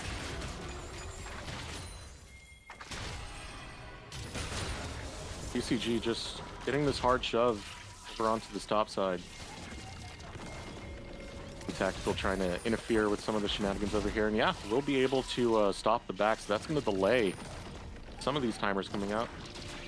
Not really too much to fight over in the current scape of things for Luminosity Gaming. This is pretty much just the type of game they're looking for, especially if Insanity doesn't fall like he did in that first game. He's keeping up rather fine in Aojin. Yeah, I think he has an easier time in this game and a lot of range to play with. So after those kills, things have kind of slowed down, but the thing to keep your eyes on is this next spawn of grubs. Remember, LG were able to secure the first 3 pretty easily, and if they get this next spawn of grubs, I mean, that's Grubageddon. They're going to be able to siege really well. We talked about how good their range is, so that will make the game a lot harder for CCG. Depth charge going out, followed by the hook. It will find Aojun. Aojun takes a good chunk of damage. It might be enough to get CCG to reconsider potentially setting up around these grubs, but Wicked Rain comes out. Breezy has to flash away to not get caught by the hook. Dardoch waiting in the wings, and CCG looking to fight for some positioning back as they start up the grubs beat. Yeah, LG, they didn't get enough. Chunking Aojun is good, but not being able to get Breezy's. Oh, wait! Oh, here we go! Oh my God! Beautifully timed by Insanity, and Aojun gets outplayed! He lives up to his name, the talent, the veterancy, the experience. It's all too good. Oh, bullet time comes out. The chunk of damage on the Breeze. He's got that ultimate taken away, but Array doesn't have the same liberties to reduce that damage. Flashes over the Baron wall for safety, but now he'll sacrifice his jungler, will sacrifice his support as they burn to the flamethrower of Fake God. Crimson flashes out, but it's a triple kill for King Crimson. Dardoch turning back will be roasted by Fake God. And wow, just like that, the LG managed to pull so much from what was kind of a losing situation for them. They didn't end up securing those grubs, but because Aojun goes down, because Tomio finds an angle with that Grand Starfall, they get so much gold, especially onto someone like Fake God on this Rumble too. And I'm definitely dying to see the replay of that one because it was all so volatile. It happened in the blink of an eye. You know, the stepping forward right here, the bullet time comes out, and now the play is after.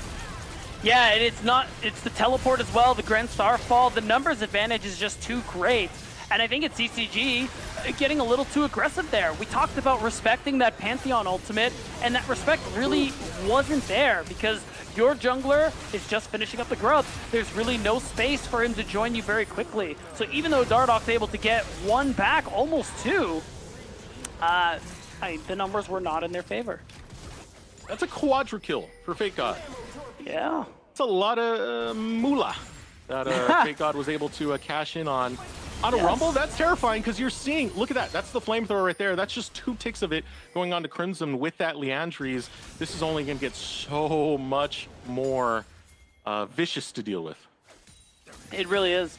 So Fake God has officially been upgraded to a problem this game, I think, in the eyes of CCG. And now LG really continuing to throw their weight around as, again, you can see that aggression. Oh, Dardoch. Oh, Dardoch, there are dangers in this jungle. A little bit too spooky right now. It's not even October going down. Tomio will grab that kill, still away the red buff as Aojun can only watch. Yeah, I mean, that's tough. Again, we got to give that credit to Zeyzal for how well he's been able to sync up with Tomio, because it's been a big part of what they've been able to accomplish so far, and it feels like Breezy hasn't been able to keep up, and I know why you're saying, oh no, because Aojun, oh, he's gone. Oh, the poor little bunny. It's rabbit hunting season. We'll use the Between Worlds to create some distance, but you're still going to the gray. Current call opens up. Dive going to be successful onto Fake God. That's a big shutdown for Crimson, and Breezy survives. Not only that, he's going to level up on the exit. So a response from CCG done really well. They're able to take him down. Yeah, we find out it's 12 HP onto Breezy, and that's the power of the Alistar. A champion that's been so good for Breezy. That Unbreakable will so great for turret dives, especially in this season when turrets are more like cannons. Health is a resource. I'm going to use the entire health bar. Yeah. And he does just that, surviving with 12 health. But good turn of events right there, because keep in mind, remember, it was 4 kills picked up by Fake God earlier. That's a shutdown going the way of CCG. Very true. I didn't quite catch who got it, but we're going to watch this one again. Wow, that just feels bad. Breezy ate so many tower shots before this started. Oh no, Crimson. Oh, it's Crimson. Okay, that's fine. Now, we're going to see the Sun Disc coming through from Insanity. LG are halfway to a Dragon Soul. That's a big win condition they, of course, can play for. But it's also worth mentioning that, like, you can see this gold lead they've gotten for themselves. A lot of it, yes, is on Fake God, but they've been able to build some leads elsewhere. Oh my God. I told you it's rabbit hunting season. We're just going right after Aojun, who's forced to go all the way to his inhibitor tower. Not even his tier 2 is safe. Yeah, and Zeyzal with the cover on top side to make sure Fake God doesn't get dove again. And again, it's just been a really great series from Zeyzal. How he's been able to be in the right place at the right time, sync up with his jungler, cover dives, cover invades, and everything like that. And that's something we've seen so much from him over the years as a player. Always very smart, always contributes so much to whatever team he's on. And look at the way these trades are going. CCG are currently contesting for a outer tower as they go with this dive. They'll claim Fake God. They have free reign onto Zeyzal, but you're losing so much elsewhere on the map all at the same time, B.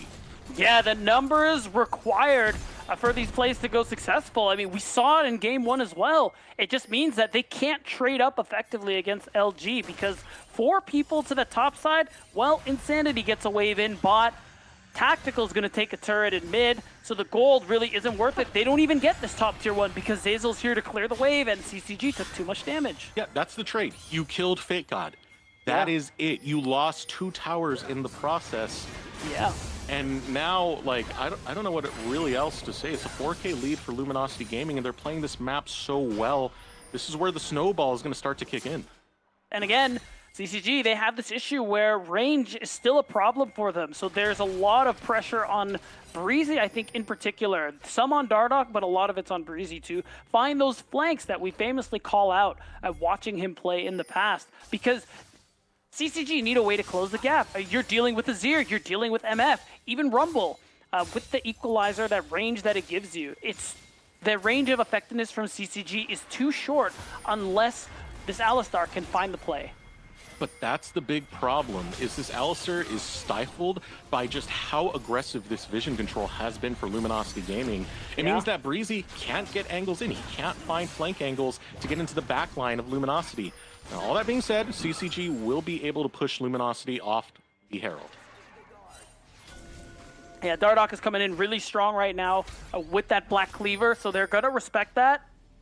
Still, that is a lot of time here, and if LG can waste it, look at the bottom wave. That's a pretty big wave stacking up. I think on that next wave, it's going to hit the turret, and that's so much being lost. Oh, but they're going to force this play. This is really risky. I mean, you're trying to fight into a choke point that's already an ultimate going to be burned away.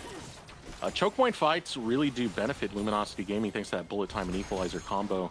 So CCG, they got to be careful about where they walk up to Luminosity Gaming.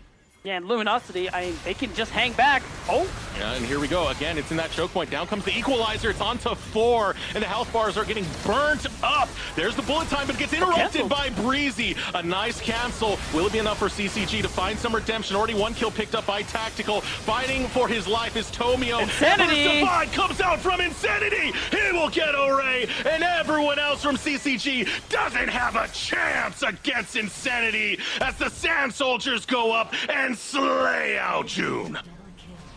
And Insanity, the anguish of Ao Jun, the anguish of CCG as LG will just dismantle them again. And this was all for a Rift Herald that CCG are just never going to see.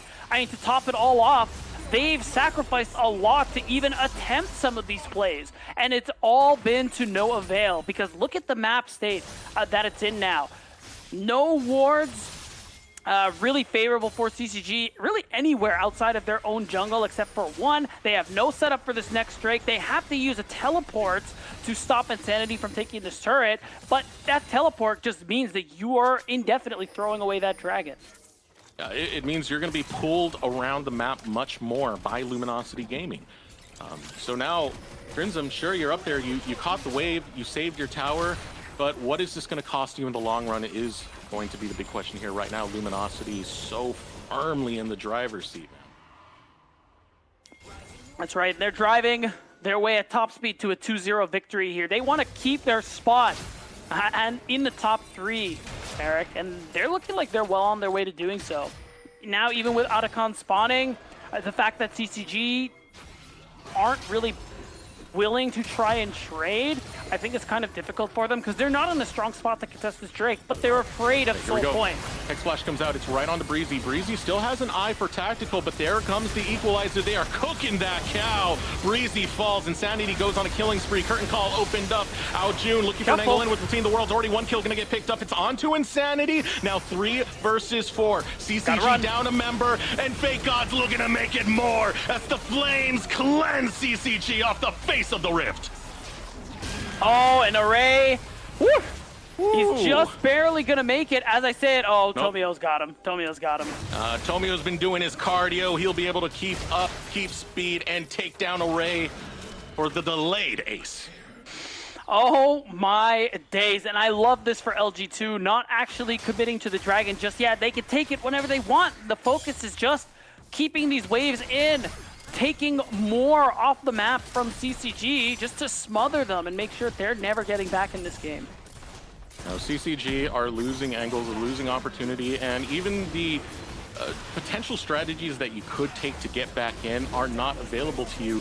Thanks to this superior warding that's coming out of Luminosity Gaming, the superior team fighting that's coming out of Luminosity Gaming, looking like the top 3 team we set them up for in the beginning of the season. They've lived up to every expectation beat. They really have, and this is why LG are a team that we were really excited about from day one and continue to be excited about as we go throughout the split, and a team you really got to watch for when we get into playoffs. Yes, Dark Zero, Dragonsteel, for the most part, have been untouchable when the whole squad is around, but I mean, from what we've seen from Near Airport and LG these past couple of weeks in particular, means that really it just depends on the day. I think any one of these teams really could win the split. Herald going to be pulled by Luminosity Gaming, Fake God and Tactical. Await over by the mid lane.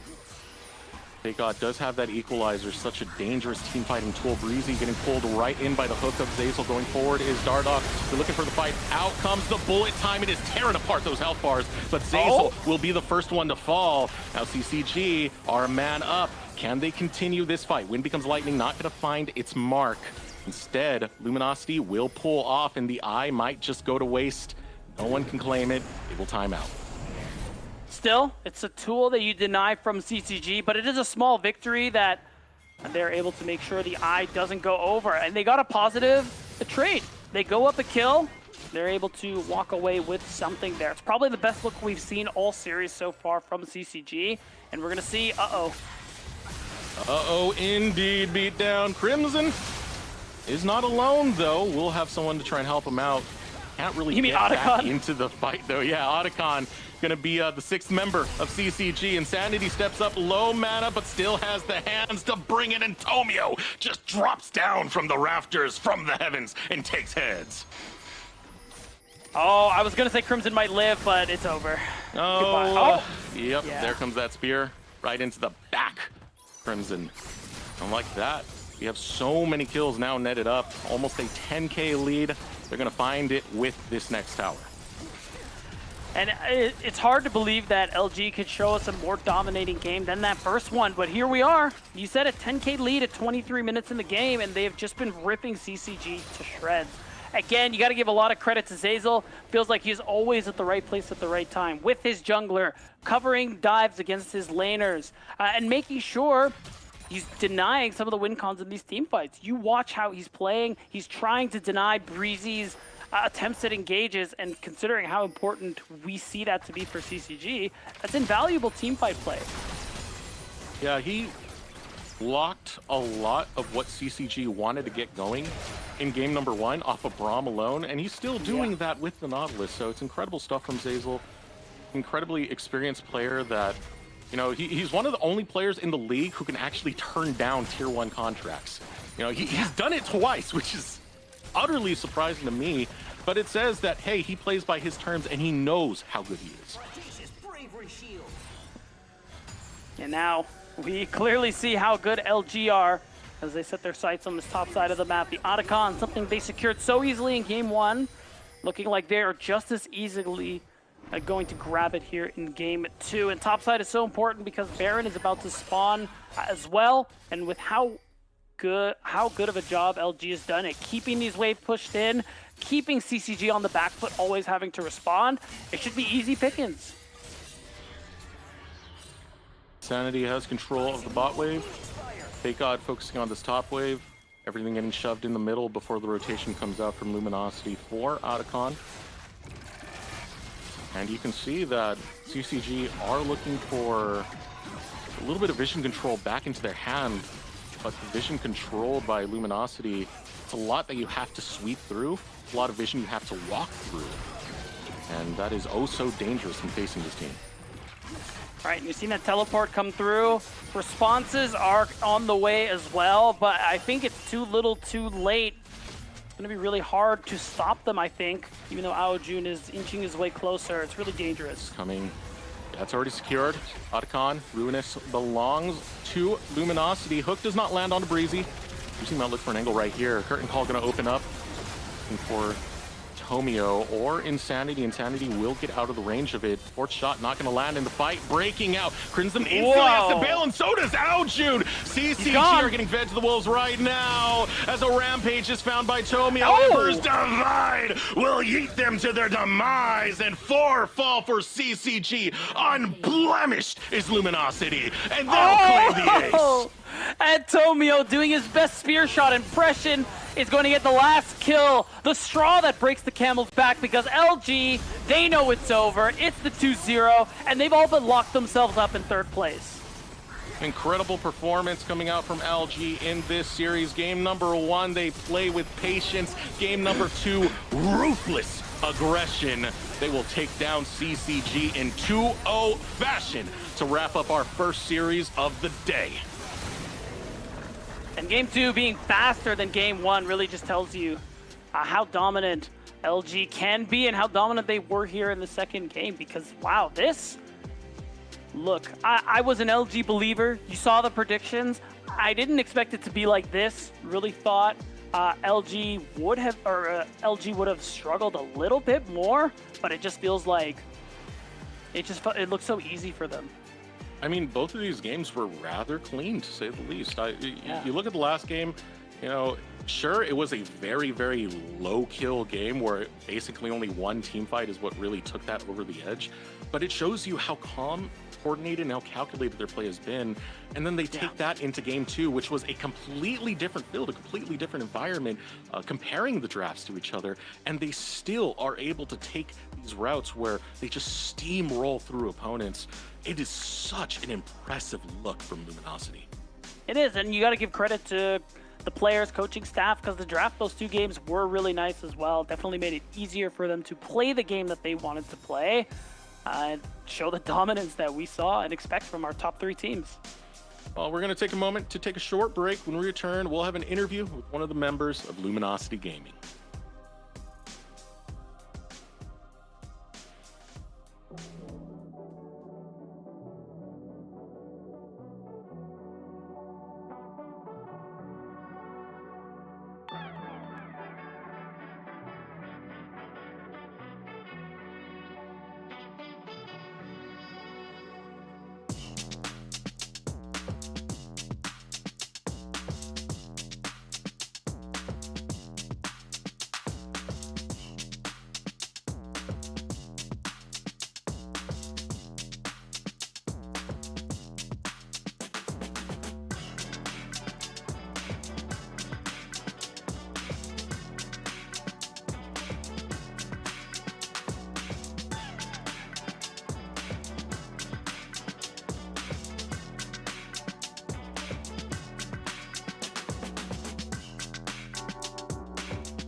Welcome back, everyone, to the NACL Series number 1 now done, and in a very impressive manner, to say the least. Luminosity Gaming going to take this 2-0 beat. And CCG definitely have to go back to the drawing board. I'm sure there's a lot for them to look at and learn in this series, and we'll see if they're going to be able to come back stronger in their next matches. And of course, I'm sure we'll see more of them come playoffs, because it's still a certainty in my mind that they will be able to participate. I mean, that Week 7 matchup that CCG are going to have against Conviction, that's going to be a must-watch one, which secure that 4th place spot. But getting back onto the topic, which is this series so far, I mean, Luminosity Gaming, I feel like they made no wrong steps. Sure, we had that first blood that happened in game number 1, and that was really about it. Just one slight micro misstep. Everything else was rather clean. Yeah, and it didn't really take much, it felt like, for LG to kind of close the curtain on each game, this series, because CCG, it felt like they were playing to their tune the entire time. It's just that so many trades go their way, even in game 1 where there were very few kills. It just felt like they were puppet strings attached to CCG. They're dancing to their tune, man. Whatever Luminosity did, it was CCG really responding. And on top of that, Luminosity, their read that they had on the entire team, especially being able to track out where Dardoch was going to be and where a lot of these early plays were going to end up, You know, it stifled CCG so hard, especially in this game number 2. It did. It's been really a good thing to see. Again, LG, we do expect these things from them, as these are players with really good experience at the highest level there in the LTA North. And also, just how good they've been playing so far this split too. So it is really nice to see them keep up that level, and it makes you really excited for what these next couple weeks will bring. Yeah, I mean, the consistency of Luminosity is just continuing on, to be honest. They have a string of 2-0s that they've recently gone through week 3, 4, 5, 6. Now we're continuing right now. And that's one of the most important things that you want to see within the space of the NACL. You want to see all of this practice and development lead to consistent results, you know, and definitely getting that out of the squad. Yeah, that's right. They're just really a treat to watch. It is going to be really exciting to see how these next few weeks will go. CCG, on the other hand, I'm really curious to see how they'll come back from this one. You know, it felt like there was a bit of a stumble in their match against Polestar, but ultimately they won out in the end. The 2 games they won did look pretty good, but now we're seeing a bit of faltering here too. Even though we expect very big things from this Luminosity Gaming roster, we still do kind of have more expectations for CCG. So I'm curious how the next few weeks will go for them.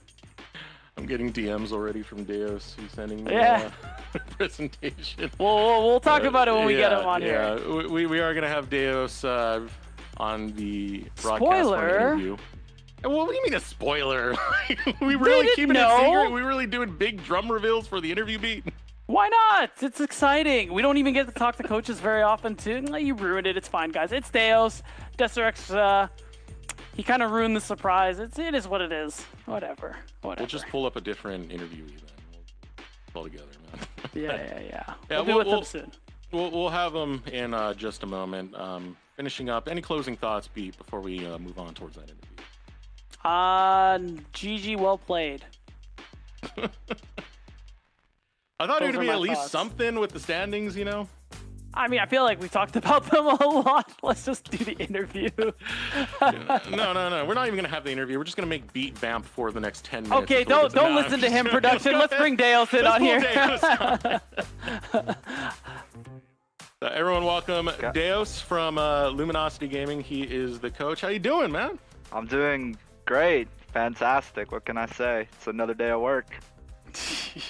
Speaking of that day of work, how has it been, you know, working with this squad? We were talking about it a little bit before we pulled you up, but this is definitely one of the more consistent teams when it comes to taking down a lot of these teams within the NACL. How's the squad been for you? It's been great. I mean, it's fantastic. What I can say is that I just have the best players on the best team and the best scoring in the best league. What can you do? It's just awesome all just around. The best, man. Yeah.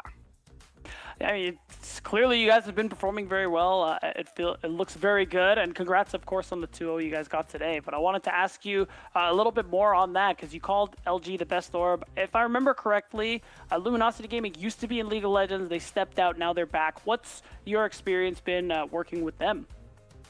Yeah, I mean, working with LG has been really fantastic. I want to shout out some specific people up top. We have Tyler, he's our manager. He's there, always responding to my, DMs. I got questions for him. He's got answers. I mean, that's what you need, right, when you got a manager. Yeah. And, I can't say more great things about Mr. Alex G Logistics. I think that's his thing on X as well. He came in and he said, I want to make the best team and I want to do it fast, just to showcase to everyone that I'm really serious about this venture.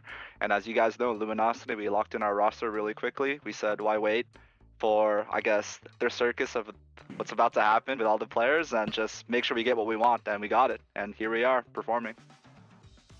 So I do want to ask, how has your expectations starting off in the season, especially getting this roster, seeing the amount of talent you have, how have they lived up to those expectations to you? Oh man, I mean, some of these players, actually, most of them, I think it's been Fake God, Insanity, and Tactical. Like, I worked with Insanity Tactical before, so I had a pretty good read on, how they are as people, and they're great grinders.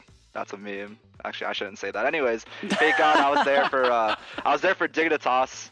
right? And we didn't really talk, but Sure. I got to see the effort that he put in. So it was kind of nice. It kind of feels like, I guess, not just in League, but in life in general, there's like a journey you kind of build up upon all your experiences, and now here we all kind of in the same spot.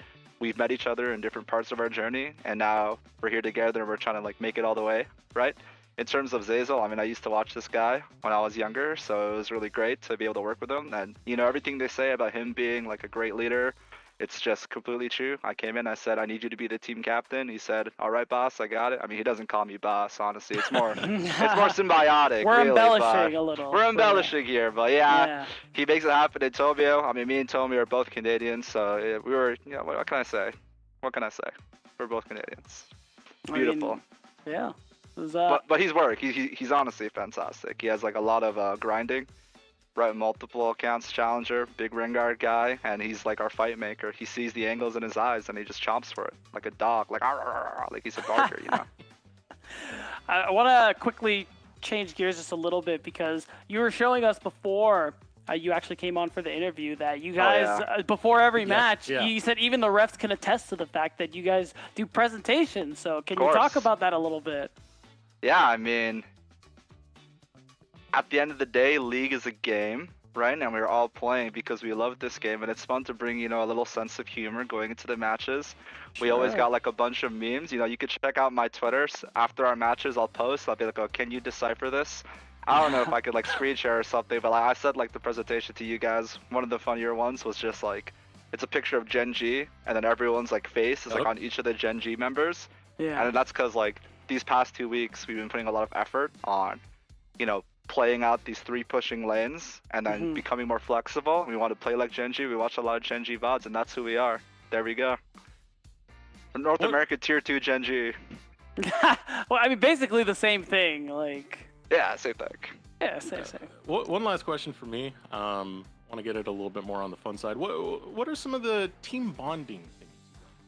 I used to see a lot of that over back when you were on Dignitas, and we used to see the socials with you on the scooter or kicking a punching bag or something. What else do we got for this new LG squad? What do we actually spend like a pretty decent amount of together. I mean, David, Insanity, he's always got these sessions he's got going on late at night.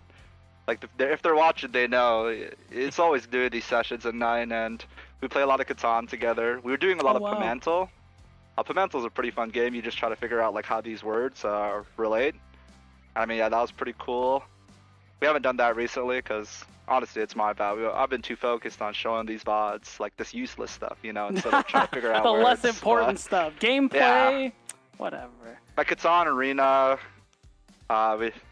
Tristan, Zazel, he likes playing pre-match ARAMs. We spend a good amount of time together, bonding. Very close. Too close, one might say. Really? Would someone say that? Yeah. We're just... Is there anything we should know? We're just like too friendly. Like sometimes there has to be war, There has to be war, but... a little friction. Yeah. Well, there is a lot of war, but a lot of friendliness as well. What can I say? I see. There's a ratio that needs to be followed. Yes, exactly. Okay. You got any shout-outs before we let you go, Dave? Shout-outs. Yeah, I want to shout out, every person on the team. I want to shout out Fake God, a.k.a. Aaron, aka the man in the top lane. He's showed a lot of growth these past 2 weeks. I'm sure you guys are aware, but week 3, I think we had a pretty bad loss to Zark Zero, and ever since then we've been building and fixing our weaknesses, and I mean, lots of props to that guy. Tomio, I mean, this guy's just a beast. You want someone with X Factor, you gotta bring that guy in there, and he just has it, right? We're like, we need to make something happen. He got the eye for it. Insanity, what can I say? 99 overall, superstar mid laner, $15 out of the $20 on make your own roster. Like not much more needs to be said. Tactical, what can I say? Malphite to Tristana to Uzi. He's like our late game insurance, our mid game insurance, early game insurance. Sometimes he forgets his notes. I'm calling him out publicly because he's done it a couple of times. Please do your notes, do the notion. Walk in, bro. Yeah, Zazel, team captain, just a goat. What can I say? Just a goat. Shout out to Luminosity. Shout out to U.GG. For anyone who does stuff related to League of Legends, U.GG, they're part of the Luminosity org. I found that out like 5 minutes ago when I messaged the people. I'm like, yo guys, who are our sponsors? Because I'm going to do the interview. They're like, U.GG. I'm like, that's crazy. But they're part of the Luminosity family. Shout out to my girlfriend. Shout out to our analyst, Hafifi. Everything's just fantastic. Shout out to my family. Oh my God. Shout out to you guys. I'm going crazy. I'm going crazy. Yeah, we could use an hour. You can keep going, man. Just Oh my God. Like, I'm going to go crazy. One thing I'll say, this is for everyone, like, analyzing us and watching our VODs. One thing you're going to notice is we're a different team every week. We're a different team every 2 weeks. So all your scouting, just throw it out the window. You don't know who we're going to be next week, right? You saw Vi, you saw Ari, you're like, these guys want to fight. But what did we pull out today? That's right, we pulled out the side laning. Like, yeah. Who knows? Who knows what's next? So throw it all out the window. Just throw a dart on the board, and that's our strategy versus us. All right, we want to thank you for taking the time out for this interview, and we want to wish you the best of luck on the season, Deus. All right, thank you. All right, we shall say farewell to Deus, and quite a loaded interview. I always love talking to that man. He's full of personality. He is, and he needs to come. He needs to come to the city and do karaoke again. I know he's still there, so he can hear me say that.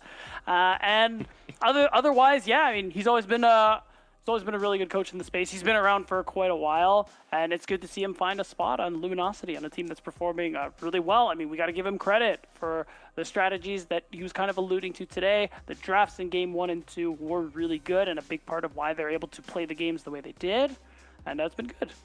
All right, drum roll. We need to discuss our MVP, and it's gonna be Tactical, man. I mean, the KDAs this guy is racking up. He definitely knows his positioning. He knows where to be at the right time, and will step up and tear apart anyone who wants to get in his face. And it's been a really good look for him. I think Deus kind of laid it out perfectly. Since their loss in Week 3 against Dark Zero, he and the rest of this squad have just been playing phenomenally ever since. So the growth is a really great thing to see, especially from players who aren't necessarily rookies coming down from the LTA North, having this experience in Tier 1, trying to find their way back. We say it all the time here on Challengers League, the path to pro is not linear.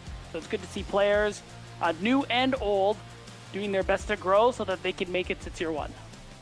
And Tactical's definitely been kind of the whole picture for this squad. When you need him to stand back and just siege up with something like Caitlyn, no problem whatsoever. When you need him to pretty much get in the face of the enemy with something like a Corki, or even just a forward rocket jumping Tristana, he is there to do it. Yeah. Definitely absolutely tremendous player. He's our MVP. But now we're moving on to our next series of the day, and that's going to be Dark Zero versus AMI. So let's pull up the rosters and start with our defending champions in Dark Zero, Dragonsteel Beat. That's right, and last week we saw the full use of that 10-man roster coming through with the substitutions, but now almost everybody is back in place of Yuji. A Shimmer is coming in here, a player who I haven't seen a lot of personally, but I know has been playing a lot in the Tier 3 scene over these last couple of years, even performed in the most recent qualifier. So we'll see what he's got here today. And then their opponents on the Rift, Apex Mission Impossible. This is a team that's just filled to the brim with rookies and great vibes on top of that, especially Fi Mini with that picture right there. Gotta remember, man, don't blink on some of these. But to put up some of the stakes that we have going in here, like Polestar are very likely to end the season winless. That leaves Supernova to worry about, who currently have the head-to-head. That puts a lot of complexities in that 2-win spot that you were talking about earlier, Beatdown, and definitely something that's going to be on their mind. Yeah, 2 and 4 right now is the clump that we're talking about for trying to stay in the lead and stay in the league, and of course, maintain your try and get 6th place, try to make it into playoffs. So it's really important for AMI, even if it's not here, to get the win. As you can see, not a whole lot of faith in this matchup today, but AMI still have matches after today where they could potentially get that 3rd very important win. But I mean, if they want to make it happen, it starts here. It's not all of Dragonsteel. Maybe this is the angle, Eric. You want to cope with me? Come on. Oh, man. The cope is great. Oh, it tastes great. I ran out. Tank's out. Don't worry. I got enough for both of us, bro. Oh, but yeah, this tells you the level of opponent you're against. You're the reigning, defending NACL champions with Sajed, who's stepped up to fill the role of Scary Jerry. And now we're just Wow. rapid fire with this draft. A lot of strong picks coming out for Dragon still. We'll get both the Varus and the Jace, and Havison Zhao to assist that. Yeah, I was going to say, already really good setup there for the Jace, because usually when you see Scion bans, Jace usually goes right away because it's a good response. But you know the matchup you have, it's going to feel really good there for Zamudo on the top side, and you have a lot of range to work with, especially if Sajid goes for the poke Varus variant. And I'm looking at Mbessa and Vi. If I'm Varus, I'm already like, well, Arcane Comet is looking delicious right now. I don't want to be anywhere near them. They want to No. dive me, so I'm going to create as much distance. I'm not going to be as in the possible. swimming pool. I'm just not going to be in the pool, man. I'm going to be in a Yeah. completely different area. I mean, the Ashe is already a decent pickup for AMI to try and find angles onto this Varus, especially if you can take, shoot it out from the Fog of War. And we've seen it a few times. I think Baz has been pulling this out. They've been trying to find their winning formula with Baz. One of the champions he worked great with, Misfortune. I think Ashe is another good one. Yeah, absolutely. And I think it just fits well with the comp. We don't see it as much lately, but I do really like Ashe Vi. Those long-range arrows following up the cease and desist coming through here. There's a lot of options for Lojaz and Baz to really sync up. And on top of Baz, I think Lojaz is another player for this team who I think has been responsible from the unexpected brightness we saw from this roster. Again, these are all a team of all rookies, first time in the NACL, and an org that we've never seen here in the league before, but they've surprised us. They looking like they'll have a pretty good chance of remaining in the league. Pretty big, pretty interesting ultimates that you can take here with their Silas lock-in. Enchanted Crystal Arrow sticks out, but of course the Cease and Desist and the Ember's Divide are two that are really going to be potent for the Silas. Yeah, and I mean, you have your dive buddy as well as the Xin, and I like that they even rounded out with the Rakan, which would make... Oh, I like that. Ooh, yeah. Big fan of the Poppy. Want to be able to create a little bit of space. That Steadfast Presence is going to get a lot of value. And of course, the Keeper's Verdict is really nice for getting those numbers advantages, knocking away junglers during neutral objectives. So definitely a very valuable pick there on 5 for Pocus. I mean, every time I see a Poppy, the first thing I ask is, how many champions are you interrupting? That's 3. Yeah. That's a pretty good value grab on this Poppy. But we are now ready to head on to the Rift, so let's get to it. Apex, Mission Impossible, Dark Zero, Dragonsteel.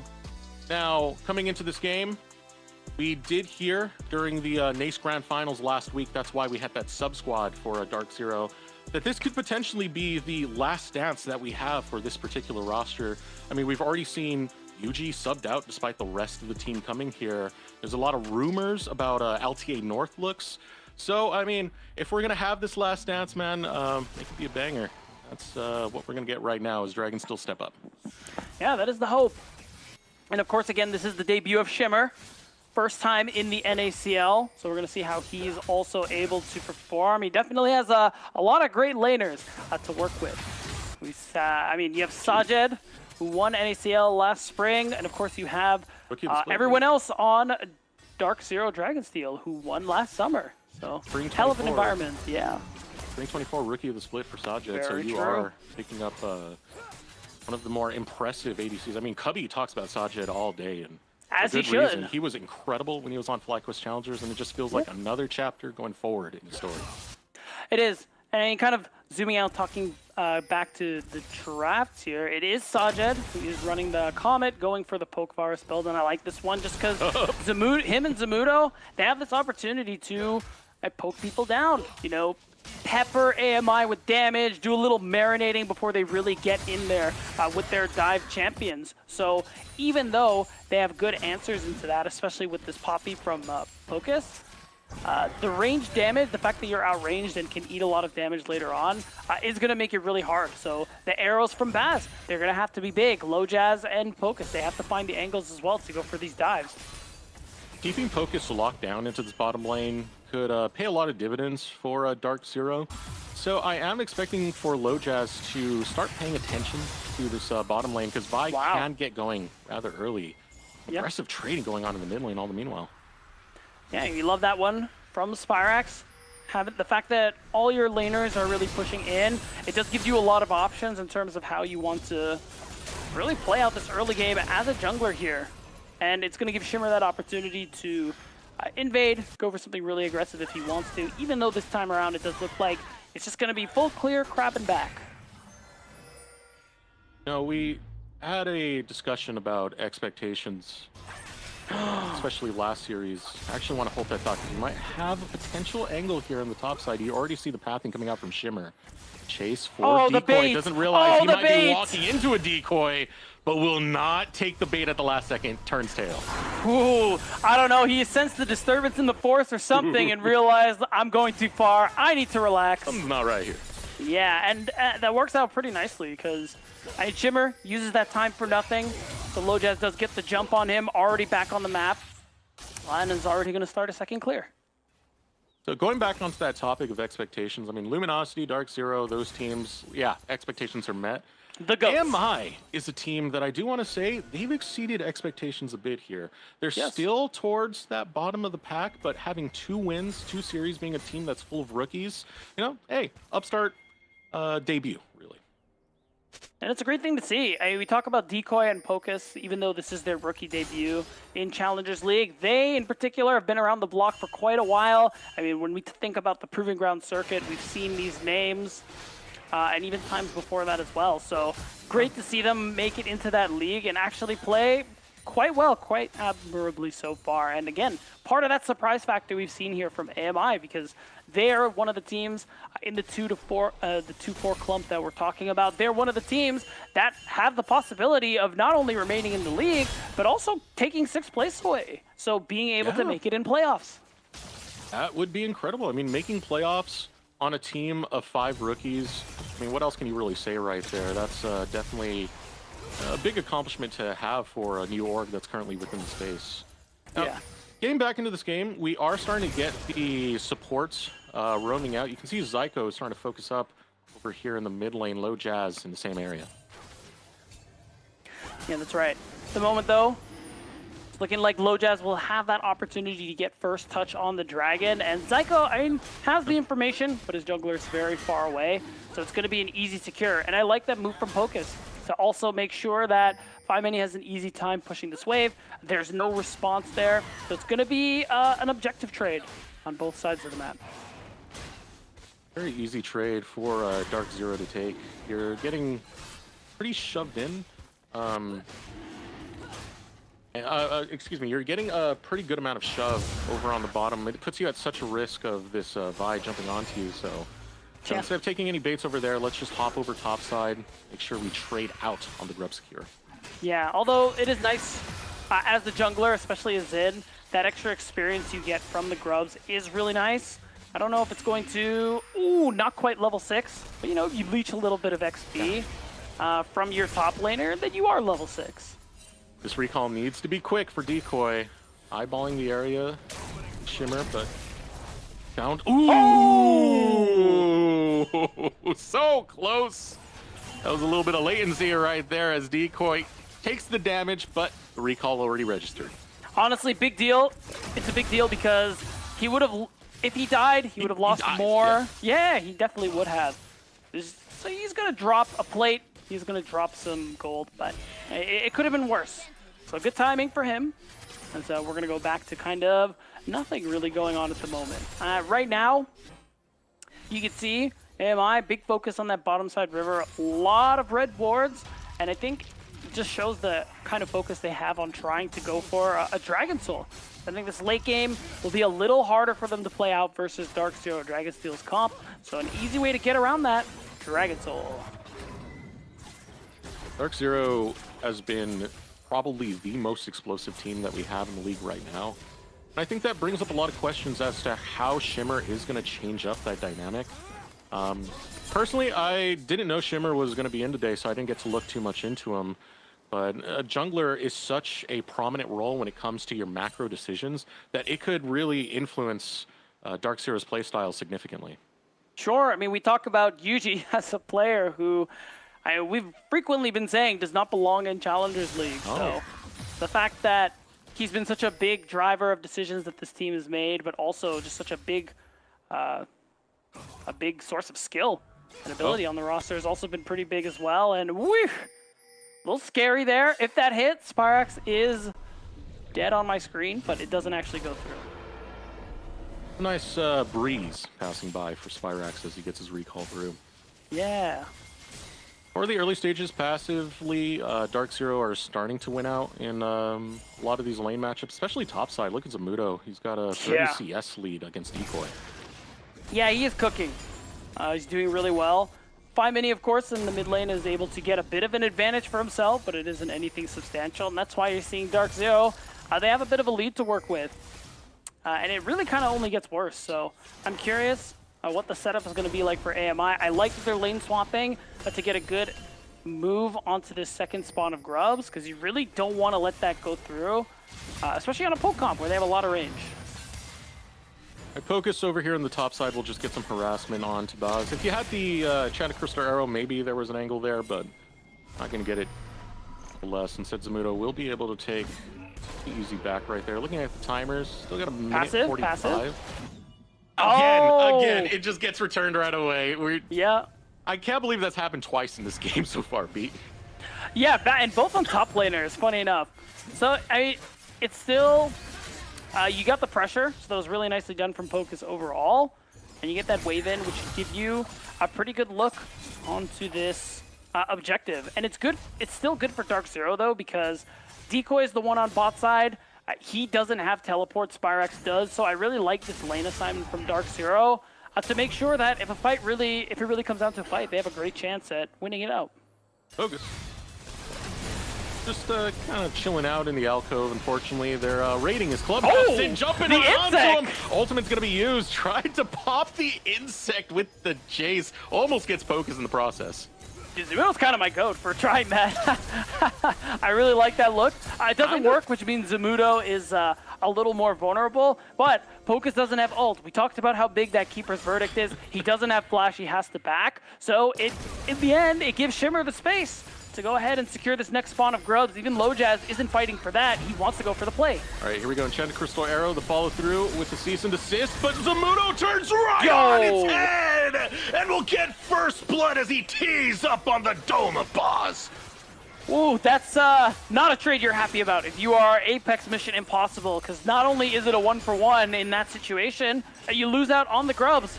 I mean, Pocus is here, but like, who cares? Yeah, Shimmer's gonna get it. Oh no, right? wait. Lojaz coming over the wall has... Oh no, it's Grubageddon. It is locked down. All right, Lojaz will step up using Steadfast Presence to block the dash through on the Aegis charge, but here comes Cease and Desist. As well, stream a shuffle, but Zyko's just gonna walk on out. He'll take the back route as Fi goes gray. Oh, I see a teleport. We want a little more. Yeah, Shimmer's looking for the fight, wants a piece of the action, going after Lojaz. Lojaz almost able to flip it. Boss is able to claim the kill onto Zyko, while Spyrax eats all of those autos. It feels like toothpicks to him. And now sieging up a 1-for-1 trade in the mid lane. Just like that, AMI, they lose out on that dragon advantage that they were going for, because Shimmer, he got the second spawn of grubs, and now because of this skirmish, he's going to easily walk down and get their first dragon as well. And we're going to see this fight here. This feels really bad. I think this is a bit of a misplay there from Baz. He had flash to work with, and he was honestly just too close to the situation. It really didn't have to go this way, and it's felt a lot more because they lost grubs while this play happened.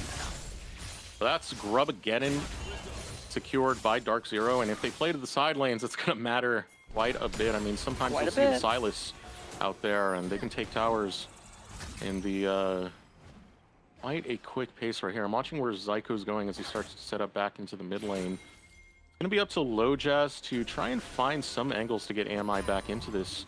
They're not too far out of this, all things considered. It's just about a 1K lead, but any lead that really goes over to Dark Zero can get ran with. Yeah, and one addendum, Dragon actually isn't taken here. Dark Zero left that one. No, it's still up. AMI can go and grab it right now, but even if they do, it does delay that soul for a little bit here, and I don't think, given how strong Dark Zero are, that they're actually confident in doing so. Just how good has this Dark Zero team been over the course of this season. I mean, eventually we're going to have to start having most valuable prospect conversations. And it almost feels like it's just going to be, well, our 5 contestants are literally all a Dark Zero. That's how good these players have been throughout the season now. Yeah. One thing, actually, I probably won't get the chance. I think we're going to be fighting something happening. Here we go. Looking for an angle, and Chad Crucero is going to find it right on the money of the Rakan, but focus is where he doesn't want to be. We'll go to the gray screen. Speed of Warfare are going to be picked up. And AMI, anytime they take something, they're punished for it so heavily. And now, another take. More punishes, more gray screens, more death delivered at the hands of Dark Zero, as Shimmer will go on a killing spree. That's a really great opening here for Dark Zero Dragonsteel, and they're going to be able to secure what it looks like first brick is going down as well. Remember, they have Grubbageddon, so this turret is going to melt like a hot knife through butter. And it's just that easy. Nope, I was wrong. We saw first brick earlier topside, and I have Ligma. So we're just going to continue straight on, as the response play from AMI is likely going to be a dive onto Zamudo. He is very strong, though. Producer asked what's Ligma. Okay. No, anyway. no. You weren't supposed to ask. Yeah, so the game kind of just got opened up off of that last play, because we went from a 1K lead to now a 4K lead in the hands of Dark Zero. Shimmer being a recipient of 3 of those kills, kind of overnight delivery on dealing death. He's been very active on the map. He has been. It's been a pretty good debut for him so far. It's been looking really nice so far. And honestly, we got to give credit to Dark Zero, or Dragonsteel, and just overall Maryville University, because they've always had a pretty good eye for talent. I think it's fair to say, and we all got to respect that. APK, so, yeah, Jerry. I mean, yeah, we can just go down the list. I mean, even Yuji now, even though he isn't playing here today. So just the fact that whenever they add a player to the team, I'm always like, I'm raising an eyebrow. I'm like, oh yeah, okay, I'm curious. You guys haven't failed me yet, so let me see. Yeah, I still remember Zamudo. That was yeah, the one where we were like, really? They're grabbing Zamudo? And then we took a closer look. And I was like, not a wait, believer. Zamudo's actually lit. Oh, Zero going right after this tower will be able to grab the mid lane and follow it through with a kill on the boss. Here comes the cease and desist. Follow through will be found by AMI's Engage, but do they have the damage? Zamudo's unchecked and he's bringing down the hammer. A kill found, double kill for Sachet. Over the wall comes Zamudo, and it's only 5 mini left as his teammates crumble. And Dark Zero are just brutalizing Apex Mission Impossible. A triple kill for Sajed and 4 kills total for Dark Zero. They are running away with this game. Only 16 minutes in, and we're looking at a 7,000 gold lead. Eric, look, objective bounties are up. This is all happening so fast. A stark contrast to what we saw in Series 1. Explosive games, explosive games. This seems the whole picture, man. We talked about Fate God. I mean, last series, this was the guy who bodied him. Good old Zamudo over there. That's definitely a big part of the topic. Going back to what we were saying, Zamudo was this player that, like, we're like, what exactly does Maryville see? Very next season, he just destroys everyone, makes us look like clowns. He's that good, B. I mean, we got to give credit to Niles, who's coaching over there, because they both talked about it. Niles in greater depth, how much work, and how he challenged Zamudo to grow as a player. So shout out to him for that. Interesting trade right here. AMI biting off more than they can chew. Pocus has to run out, and out from the flank comes Spyrax. Darkness waiting to step up. The shadows already one gonna fall. Only putting up the Azir turret to try and defend and delay what seems to be the inevitable, which is this explosive game from Dark Zero. I think explosive doesn't even begin to describe it. It feels like they take so much and lose so little here. The only thing AMI have really been able to secure for themselves this game has been those 2 dragons that we saw, and the second one of which that Dark Zero could have taken, but they left it. So that has to be taken into account as well. And this is our team that's been #1 seed up until last week, a team that has just been dominant the entire split. So this is kind of what we expect, but still, damn. Taking a look at that last little exchange right there. I mean, this is just biting off more than you can chew, period. Yeah. They didn't really get that much damage onto Zamudo, and you're just giving up focus. I don't fault AMI for looking for angles in. It's just not the place to be putting the money in the pockets of DZ. Yeah, now you can really see the effects on the map of what Dark Zero have been able to accomplish so far. Dropping a Herald onto this tier 2. They're keeping these waves pushed in and keeping control while this dragon is spawning. So it's really starting to smother AMI and making sure. Emperor's Divide gets chained beautifully with the chains of corruptions will condemn Lojaz to his demise. I mean, it was really just that simple, and it's going to be a double charge from the Herald. Two tier 2s are taken down, and no way. Surely he doesn't get the charge onto the third one. I don't believe it. Wait, can we watch Zin?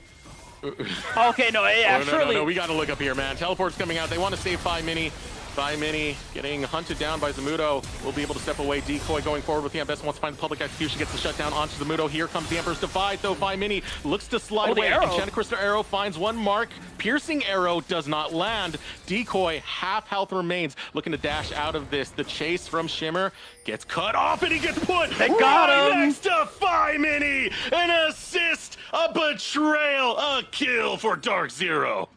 And the gold lead continues to climb as one of our best teams in the league are just sticking it to AMI. And Decoy, this one's a little dangerous. No. Especially with the public execution. He's kind of low health. Unless he levels up right now, that would be crazy. All right, here we go. Fight over by the Dragon. Shimmer is stepping up and say, I take all challengers. Moving forward onto Lojaz. He has about 500 health remaining. Shimmer will chase him down, and the passive shield is not enough. Wind becomes lightning, and Lojaz becomes dead. Dragon belongs to DZ. And you see in the picture-in-picture, a little bit of something going on here. I think Spyrax is BMing. Oh my god, backing in his face like that, but it's gonna happen. Uh-oh. Oh, it's all over right now. Wait. Spyrax, careful. He'll sidestep. Looking for Decoy, spots him out with the sweeper, lets Zamudo finish the job. Yeah, I gotta say, I like the build Zamudo's going for too. Starting off with that Ghost Blade, just going for much more burst damage, foregoing the Black Cleaver, especially because you have Zin on your team. Because not a whole lot of armor is really going to be built for the most part, especially with how fast this game is going, besides the plated steel cap. So it's a lot of value this game in lethality. I mean, Sajid, of course, is experiencing the same thing. He also has the stasis there because he has the Seeker's Arm Guard, which means that if they jump on him, he has flash, he has stasis. He has a lot of ways to protect himself. And you see the game AMI are trying to play? It's towards these side lanes. They set up some level of protection. You can see Focus is just hovering for the time being alongside Lojaz. It gets them a tower, that's nice, but what you give up in the process is where it's really starting to hurt. You can see a tier 2 now falling over here in the top side. Another tier 2 is what you mean, because in the side as well, the Otacon is being taken. All Hawkshot is going to give you as a front row seat to your own demise, because there's already such a big lead going down. These Blood Roses, while not as effective from ahead, still going to offer a lot of experience to your opponents in Dark Zero. So this game just keeps getting harder. Yeah. I mean, even with some level experience, we're still seeing the dings come through and the level leads found. It's a 2-level lead, Zamudo on the top side, 1-level lead Shimmer. Story just keeps going on and on as you look through the entirety of the roster. Yeah. Experience diff, bold diff, hands diff. It's Dark Zero. And that's what Dark Zero have been doing all split, even in matches where, draft is not exactly in their favor or they're in slightly more difficult situations. They'll hands diff. So it really feels like on so many levels, this team is so difficult to overcome. LG, the new and improved after their loss to Dark Zero, as Deo said, might be a contender. We'll have to wait to playoffs before we see a rematch like that happen. Until then, it feels like besides their loss last week against Near Airport, Dark Zero, they just don't have a match. That's the only shame, that LG game happened in week 2. That's a bummer. I would have liked one of the top 3 going against each other in these later stages. Just because that's when everyone's comfortable, kind of acclimated to the environment. Now looking for the defense is AMI. Chance Arrow comes out, lands onto Zyko, not the target you're looking for, but they'll still look for the engage onto him. They'll take down Zyko. That's one pick found by AMI, but too much taken off the health bar of Decoy. And now coming in out of nowhere is Zamudo. He just gets chewed right on up. Talk about into the lion's den. He just jumps into 4 people. And I can already hear the comms where it's like, that's my bad. Might be. Might be, yeah. Which, well, there's the slip up. Yeah, true. I mean, I think you have to feed a lot before we get into ending hunger territory, but yeah, that was a slip. Please, check Zamudo's Twitter if you don't know what I mean. He's got this thing going on with his college project, Feed Hunger. That's all he's doing right now. He's just trying to feed our hungry rookies. I see. Okay, I was wondering what happened with Spyrax's Keeper's Verdict. I think that TP happened because there was that expectation Spyrax was going to be able to knock away more people, but I don't think he charged the ult long enough. I mean, still not great from Zamudo, but you know, there's a tiny bit of cope for him there. Hashtag end hunger. Man, I want to end my hunger. I'm hungry, holy. Yeah, me too. I don't tend to eat on casting days. My throat gets a little weird. It's harder. You don't drink water, or? I do drink a lot of water. Okay, just making sure. Oh, we might have a fast one beat down. I mean, look how accelerated this game is. Instead now dancing around the Baron pit. Yeah, still 30 seconds before it comes up. Cloud Drake also coming in 30 seconds. But right now it's just been a focus on denying space from the side of Dark Zero, making it so that Lojaz, really hard for him to access his camps, hard for his team to access the jungle, and hard to access the game. Beatdown. Now Decoy getting chased up. Steadfast Presence does a little bit of work to stop the dashes. China Crystal Arrow goes wide, so AMI have no chance of taking an engage. Yeah, but I mean, you can see the wave they've gotten going topside. Spyrax is pushing a wave in mid, and there's already one pushing bot side. So with this vision setup, you really could just waste time and then look to start the Baron on spawn. You don't do it like too fast, but I think you have such a lead that it really doesn't matter. So they're just gonna go ahead and pull the trigger. I mean, it's poke Varus with an hourglass. It's not the fastest take, but when you're this far ahead, you're just begging AMI to walk up to you because you'd rather take that fight anyway. Lojaz is hovering around the side of the pit towards the ramp, but you got to be careful because Chain of Corruption's following through, locks down Decoy. Now Focus trying to hold the line with Steadfast Presence. Psycho's going to be the first one to fall off the public execution. Now Shimmer getting chewed away by the arrows. Baz will have to flash out. Shut down found. 2 of Dark Zero fall, and it seems like AMI are feeling the momentum shift into their favor as they'll go after Shimmer. Shimmer will fall. Lojaz will fall in the process. Big trades coming out and shutdowns being found by Apex Mission Impossible. Wow, it's kind of almost too bad that Lojaz went for that kill. Even though he secured it, the fact that he goes down in the process kind of removes any chance that AMI could go for the Baron and potentially mount a comeback. So at the end of it, Dark Zero, they take a risk with that Baron. It costs them a good amount of shutdowns. It doesn't negate this enormous lead that they're working with, but it's mistakes like these that will allow teams to come back into the game and find an angle to win. So a well answered, well punished by Apex Mission Impossible. And a lot of credit over to Pocus. He knows what this Poppy needs to do in these fights. Disrupt a lot of this mobility, a lot of these dashes that Dark Zero are doing. He's standing in the middle of the fights, and it's delaying Dark Zero from getting onto the back line, allowing Baz and Phi Mini to get kills. And that gave us a fight that AMI won. Yeah, I will say, cost AMI some flashes. In that fight, Baz, as you mentioned, had to use his, so he is going to be a little more vulnerable to the dive that Dark Zero are working with, and the range, of course. But they're going to take this chance to do the Dragon, so they are going to be able to stack Drakes, and it is nice because individual Drakes, they do give you out-of-combat move speed, so it feels really good when you're playing poke champions like Sajid, like Zamudo, when they're trying to play at range. And of course, if you're playing dive too, move speed is just great on everyone. Let's be honest. MI setting up over towards the top side of the map where Baron still on the table, hasn't been taken yet by Dark Zero. Wave is going to be led in by Dark Zero in the mid lane. All the meanwhile, AMI did set up a wave for the top side. We'll have some time to work here to try and respond and defend against DZ. Yeah, they are going to be able to touch that tier 3 turret a little bit, but not get a whole lot other than making space to take camps. And it was really about continuing to deny resources from LoJazz, keeping Shimmer in the lead, trying to see if they can increase that one further. Of course, the only thing to fight for the next little while is still the Baron. And as long as Pocus walks away, AMI should still be able to stop it if it happens, but we're seeing a similar map setup to before, Eric, where all these waves are pushing in, really not much vision for AMI to work with around the Baron. So you got to imagine Dark Zero, they're going to try that one again. You know, some of the scaling is starting to show from AMI. Take a look at the build for Phi Mini, for example. 3 items now completed. Yeah. And, I mean, that's going to be your point of power, your point of contention. This is where you try and fight to find your comeback. It's going to be a lot about protecting Phi Mini, making sure that players like Shimmer or Zamudo can't jump onto him. You're right. Now, instead of starting the Baron, there's going to be a back coming through all members of Dark Zero Dragonsteel. They're going to spend their gold. We're seeing some item breakpoints come through. I think Zamudo is at the 4th item, so I think he's the strongest person in the game by quite a bit. And it is the Serpent's Fang as well to deal with the shielding that 3 out of 5 members of AMI, actually 4 out of 5 have, including Poppy as well. So nice build path. I like the angle, and this chase is hurt. He's gonna hurt. Those shock blasts start meeting your face alongside those piercing arrows. That's where we're gonna see DZ shine more and more.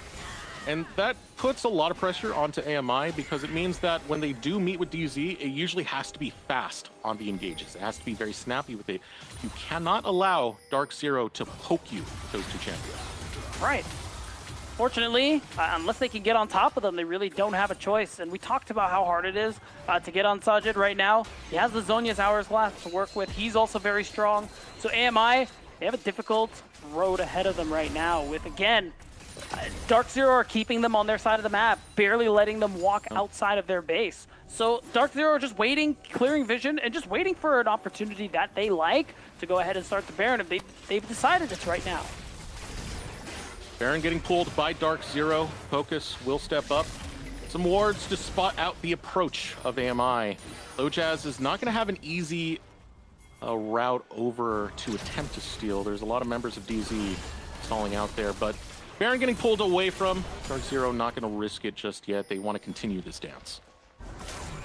I think that's fine, because as long as they keep AMI pushed in, it's not so bad, but it's tough.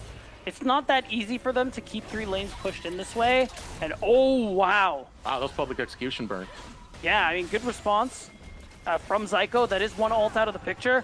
I'm wondering if we're going to see a point where, we might have Phi Mini. Phi's in a bad spot. He's in a Yeah. terrible spot right now. He needs to flash quick. He's already dead. Shimmer takes him down, and that's a huge misstep from AMI. LoJazz goes in, sees an assist. Paz gonna needs to be live. protected. He's able to get a couple shots in. Zamudo will go down. Still slowing down Spyrax. Ooh. Grabs in check for the arrow. Does not land it onto Baz. It will be a 1-for-1 trade, but your most valuable carry just Yes. went down on the side of AMI. I will say both teams lost their most fed member, so if AMI are going to have a chance at a turnaround, it might be now, but LoJazz is low. He has no flash, he has no ult, and still Dark Zero would rather fight. They don't want to take the risk after what happened last time, but they've given up a good bit of their map pressure with all these Baron attempts.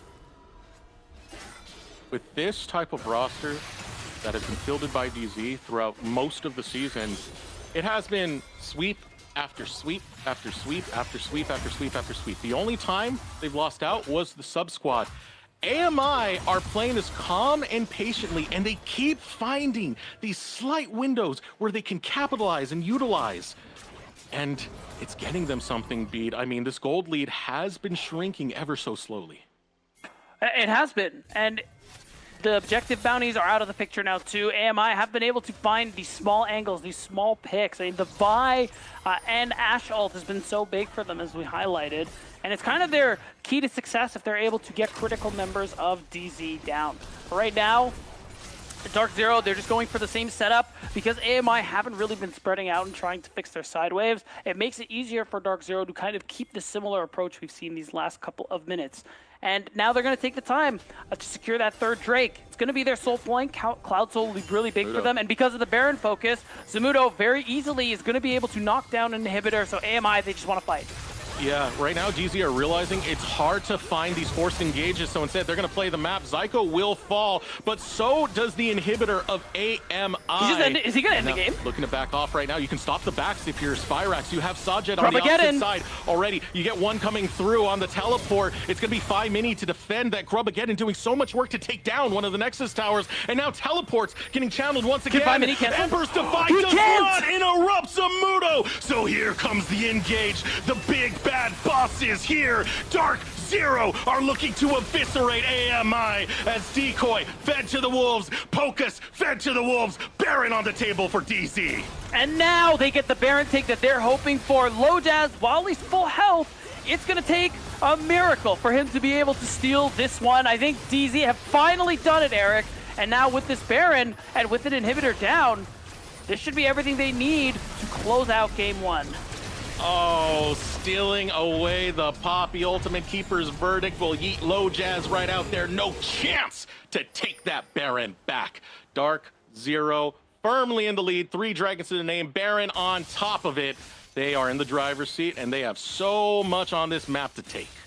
They do, and now you're seeing Fimini. He's trying to push this Super Wave out just to limit the amount of damage this Baron power play is going to make, but it's still going to be really hard. You still have a few minutes of this power. Dark Zero are still so much further ahead, so all it's really going to take is one misstep, one bad fight for this game to be over. But you got to give some credit to AMI. They are not giving up on this one. They are trying things, and they're about to try something else. All right, right on to Zamudo. Zamudo's going to go down. What do you lose for it? Actually, Zamudo's still up. Need to use the cease and desist to be able to clean it up and take him down. Now, what is the response from DZ? Oh, look at Spyrax. He's holding them down on the bottom side. If he stalls them out, they might end the game. Boz gets taken down by Shimmer. Pocus is by himself. He has no one to protect, so he will be the target. Spyrax still holding the line over in the bottom lane. All meanwhile, not allowing this Ambessa to get back to base. And Dark Zero control the map. They control the movements of AMI. They'll take down Pocus. They'll take down Lojaz. And with the Nexus exposed, it's only a matter of time. Wow, oh yeah, they want to get some kills. They want to style on them a little bit, Eric, but it's done. They made it happen. Spyrax holding 3 helps DZ win game 1. Emperor's Divide does nothing. Dab on it, Shimmer. In his debut with Dark Zero, he will lead them to victory. And what a victory it was. Maybe going a little longer than I expected given how dominant this early game was, but I mean, this is the Dark Zero Dragonsteel that we've seen a lot of this split. I won't say Shimmer is quite like the next Yuji, but the fact is he played this game out well. He did everything he was supposed to do, and it kind of just goes to show you again how Dark Zero Dragonsteel are really good at finding these talents. They're that team. They're that damn good. They know how to find talent, and they know how to utilize that talent and make the most of them. Definitely showed with Shimmer, who I think it was like 3-0 very early on for a debut within NACL. That already feels great for a start. But taking over the game in the way that Dark Zero did, especially after walking into some dead ends, reevaluating, and then finding the way to overcome, it's got to feel good for the debut of Shimmer. Off of that note, we are going to throw it over to a short break. When we return, we'll get into Game 2, Dark Zero versus Apex Mission Impossible.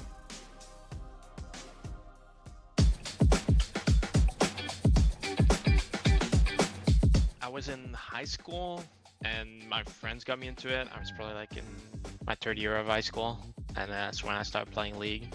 I was playing very casually, and then when I got after high school, like I started playing on amateur teams like Diamond, Master level, and then like I got more and more into it.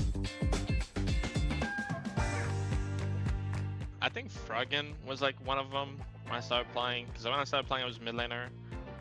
So looked up to him, and like players like Bjergsen also back in the days. I think it was more fun, you know, when you're not playing competitive. I think you're getting something else from like playing it competitively, but like playing just for fun, like I said, when I started playing, I was playing Twisted 3-line with my friends, right? Like playing Demo and hiding on bush and stuff. Like it's like super for fun. But I do think there's a lot to gain from the competitive aspect, and I like to shout out my current team, and it's the most fun I've had playing leagues like in a moment. So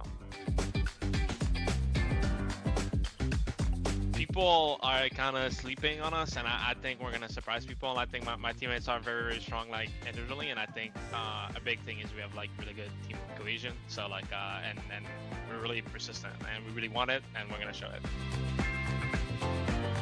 We want to establish our place in the league, that we belong there. Realistically, I don't think like we're aiming for the very top of the NACL, but I think in the second split and moving forward, like we wanna reach the top of the league. So first thing is just proving we can compete here, and I think we definitely can. And shout out to my team and everybody who supported me, to my mom, a lot of the friends I made along the way that really supported me through it. So thank you.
Welcome back, everyone, to the NACL Dark Zero versus Apex Mission Impossible, and a surprisingly back and forth game, but mostly dominant from Dark Zero.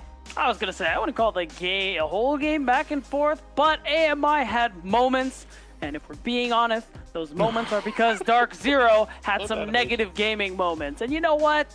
That's okay. Things happen. Even the best falter from time to time. But I will credit Apex Mission Impossible. Something I've liked about them since watching them join this league is that they're always trying for something. Yeah, they don't give up, and they definitely have the right attitude to try and get an angle for a comeback match. I mean, a lot of that was off of Pocus, who I felt was a fantastic facilitator in a lot of these fights to hold the line and try and guide AMI especially Boz and Phi Mini, who were pumping out Yeah. a significant amount of damage. Oh, not this play. Oh. Just close your eyes, Eric. Close your eyes. It's okay. But yeah, it was a good look from Pocus, I feel like, in order to do what his team needed of him. Yeah, I think the Poppy was a pretty big pick. Unfortunately, it was an even bigger pick for Spyrax because he was able to steal that Poppy ultimate. But that's just how Silas goes. It is what it is. And I think we just saw a really great example again of why we praise the players of Dark Zero Dragonsteel so highly. Of course, Shimmer had a great debut, Yes. but for the most part, top to bottom, we saw all the things we love to see about these laners. How they find these early advantages in isolation without jungle help, and of course, how well they play together, and how well they can outplay their opponents. And how sometimes they're just in the vibe zone. Like, that Yeah. game we had Spyrax teasing backs for no reason. Zamudo doing these weird teleports to the backline and That was just unfortunate. inting his face off. I mean, it kind of shows you that they feel that confident in their level of play where they can sometimes just goof off, man. Yeah. And honestly, you know, we gotta have a little fun sometimes. At the end of the day, as long as you win the split, all is forgiven. But we'll see, because competition is stiff. Things like this would not fly against Luminosity Gaming. But I think we are being a little too hard. I think most of this game was played out really well by Dark Zero Dragonsteel. And AMI, really interested to see what their strategy is going to be going into this game too, because they're already facing match point. I mean, I think the big thing about being overcritical about Dark Zero is the fact that we have such high expectations for a team that's True. the defending, reigning champions. Yeah. On top of evaluating the performance of a debuting rookie in Shimmer, you know, Sure. we're gonna have that level of expectation and critique of them, but it actually speaks better towards them because they're just that damn good, beat. Yeah, they really are. Even though it took them a little longer to end the game than maybe expected, they still kind of ran them over. And now game 2, what's the strategy going to be here? Again, we're looking to AMI, a team who is currently sitting in that 2-4 clump. We have a bit of a tie, trying to get that last playoff spot. I would say seeds 1 to 5 are not necessarily locked in. There's going to be some movement, but those 5 teams are who are going to make it into playoffs. It's just a question of who's going to take that final spot. And AMI, they want to be one of those teams. Definitely. It's such a big clump, and it's going to lead to a very, I feel like, an interesting situation once we do get towards the end of the season. We have to start dealing with some of those tiebreakers. Yeah. For some teams, that might actually be the extra life you need to get into playoffs, but it's better to try and have your destiny in your own hands, so to say. That's what makes it so brutal for AMI right now is the road ahead is going to be a pretty brutal one to make sure you secure at the bare minimum, that 6th place playoff spot. Maybe you just get secured for the next season. I definitely wouldn't mind seeing AMI for another season, given that this was a rookie squad that's putting up, performances higher than the expectations. Yeah, and the truth is, remember, even if you don't make playoffs, you can still hold on to your spot in the league. You're not actually at threat of going down to the promo relegation tournament. And even though that hasn't been fully decided yet, I would say AMI are one of the teams who I bet will be safe. So, but it makes these last 2 weeks very exciting. We got to see tomorrow and the day after, and of course our final games next week to see what the seeding is actually going to be looking like. So coming into this next game, I do want to keep the spotlight on AMI right now, given it's a victory for Dark Zero. What do you want to see more of coming into this game? For me, answering first, I want to see Pocus play on some more of these facilitators, more of these things that are going to control the way the fight goes. Rakan could be one. Renata is another one that he's been playing a lot. Hostile Takeover kind of acts that regard. What about you, B? What do you see? Well, I want to see all of you check out our socials here at NACL so you can keep up with everything. Of course, it is the hashtag NACL on Twitter, and it is @WatchNACL, and it is NACL on YouTube and Twitch. Remember, guys, we've only had a smooth day because you guys have been so great at looking at socials, but if you slack off even a little bit, Eric will not allow us to close out the day. He's got the red button. He's got us in a chokehold. Look at it. Look at that face. Is that a man who shows mercy? He wants his numbers. Please check out our socials. Go to our socials. I won't press the red button until you go to our socials. Yeah. And of course, like, you can stay up to date with everything going on in the NACL. Use the hashtag NACL if you want to be part of the conversation. And you can see a lot of the socials that pop up from our squads. Dark Zero, for example, have great socials. Something we kind of talked about was very recently, Niles talking about the last dance of this roster that came from their socials. Yeah. Want to be up to date with the info? Go hop on there. You got to be on Twitter, exactly. It's just the way it goes. And now, we're going into our second game. AMI, of course, have chosen to be on the blue side, so we'll see if they're going to be able to cook up a really strong early pick and see what they're going to be able to get for themselves here. And to your earlier question, which was what I kind of want to see from them, I just want to see something easy to execute. Because at the end of the day, I'm going to be very real about the difference in skill and experience between both of these teams. I know Shimmer is a bit of a different case, but whatever.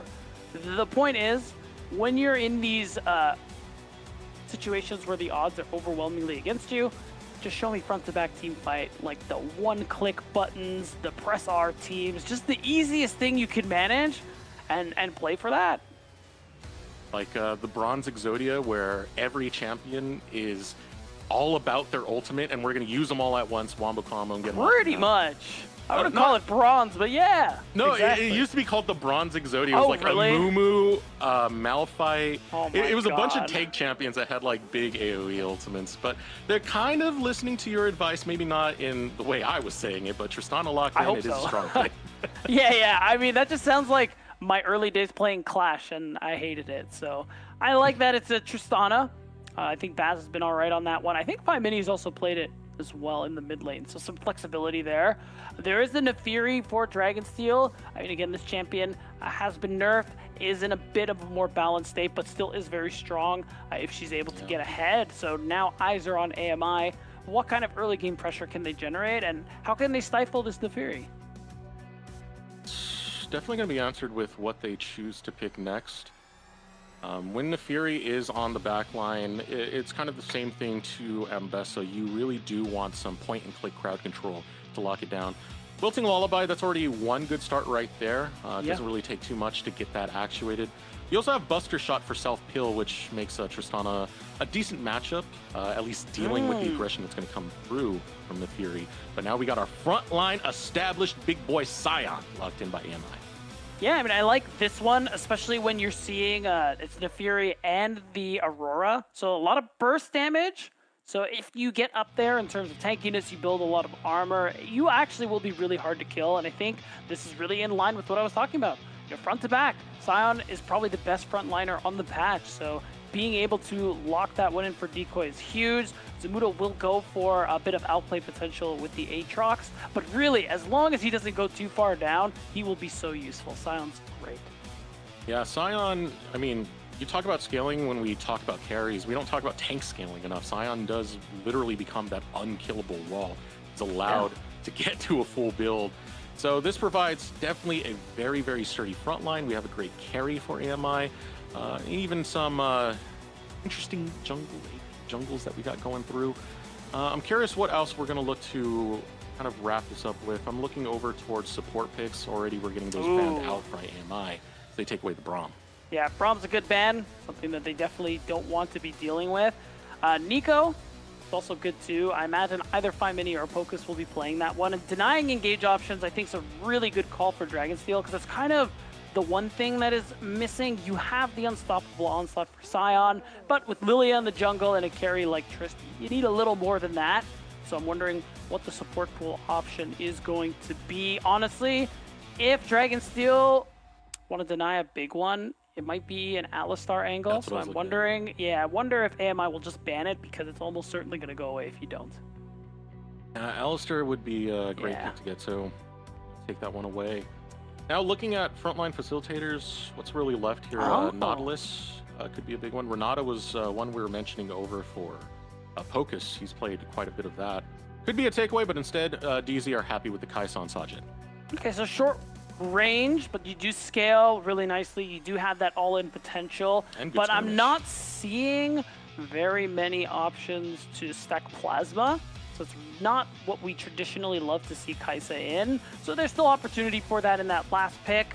I think Rel is going to be a fine answer there if Pocus wants to go that route. and that leaves still something like the Leona there for Zyko on the other side.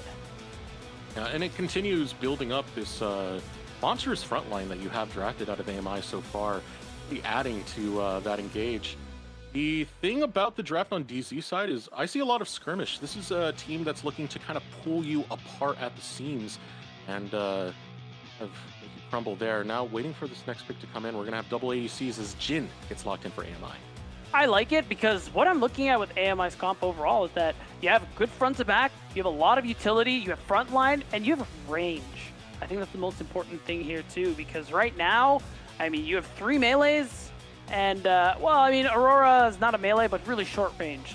So you have Kaisa, Aurora, who are short range. You have 2 melees. Of course, it's going to be an engaged support, so another melee coming through on Dragonsteel. I was reading the future. And it does mean that AMI are going to have an easier time interacting with this composition. I mean, the Nautilus makes it a touch easier, but Nautilus is also a paper champion. If I'm looking at the damage AMI have, it is possible to kill Zyko and render him useless in these team fights. So I like what AMI have. Very winnable draft. It's just about beating the players on Dragonsteel now. If we can get towards the later stages of this game, I really like the 5v5 for AMI so much, man. I mean, just this front line that you have drafted, and the fact that you have some of the most ridiculous carries in the game currently. I mean, just Tristana, as you level up, that passive means your range increases. Have so much that you can really work with if you can get towards that 5v5 dream scenario. But the thing is, Dark Zero are very active early before we hit the team fight speed. Yeah, it is true. I think there's still a good amount of safety there, especially when you look at Tristana. And again, it's the range thing. A lot of how Dragonsteel want to interact is going to be Nautilus. So we're looking at Zyko in this game to be able to set up plays for the team. It's basically all on him. And alternatively, some flanks from people like Spirax, like Shimmer and Zamudo. But that's a lot harder to execute. And while I believe in the skill of these players, if we're just looking at drafts, I like what AMI are working with more. I think it echoes the sentiment you were saying a little bit earlier about the ease of execution. I definitely feel that coming into this draft for AMI. Well, what could be our final game of the day? AMI gonna look for their best shot to take us to a game 3, but Dark Zero are the big bad bosses of this game, of this league, of the Rift. Let us know in chat who you think is gonna take this game, AMI win or DZ win.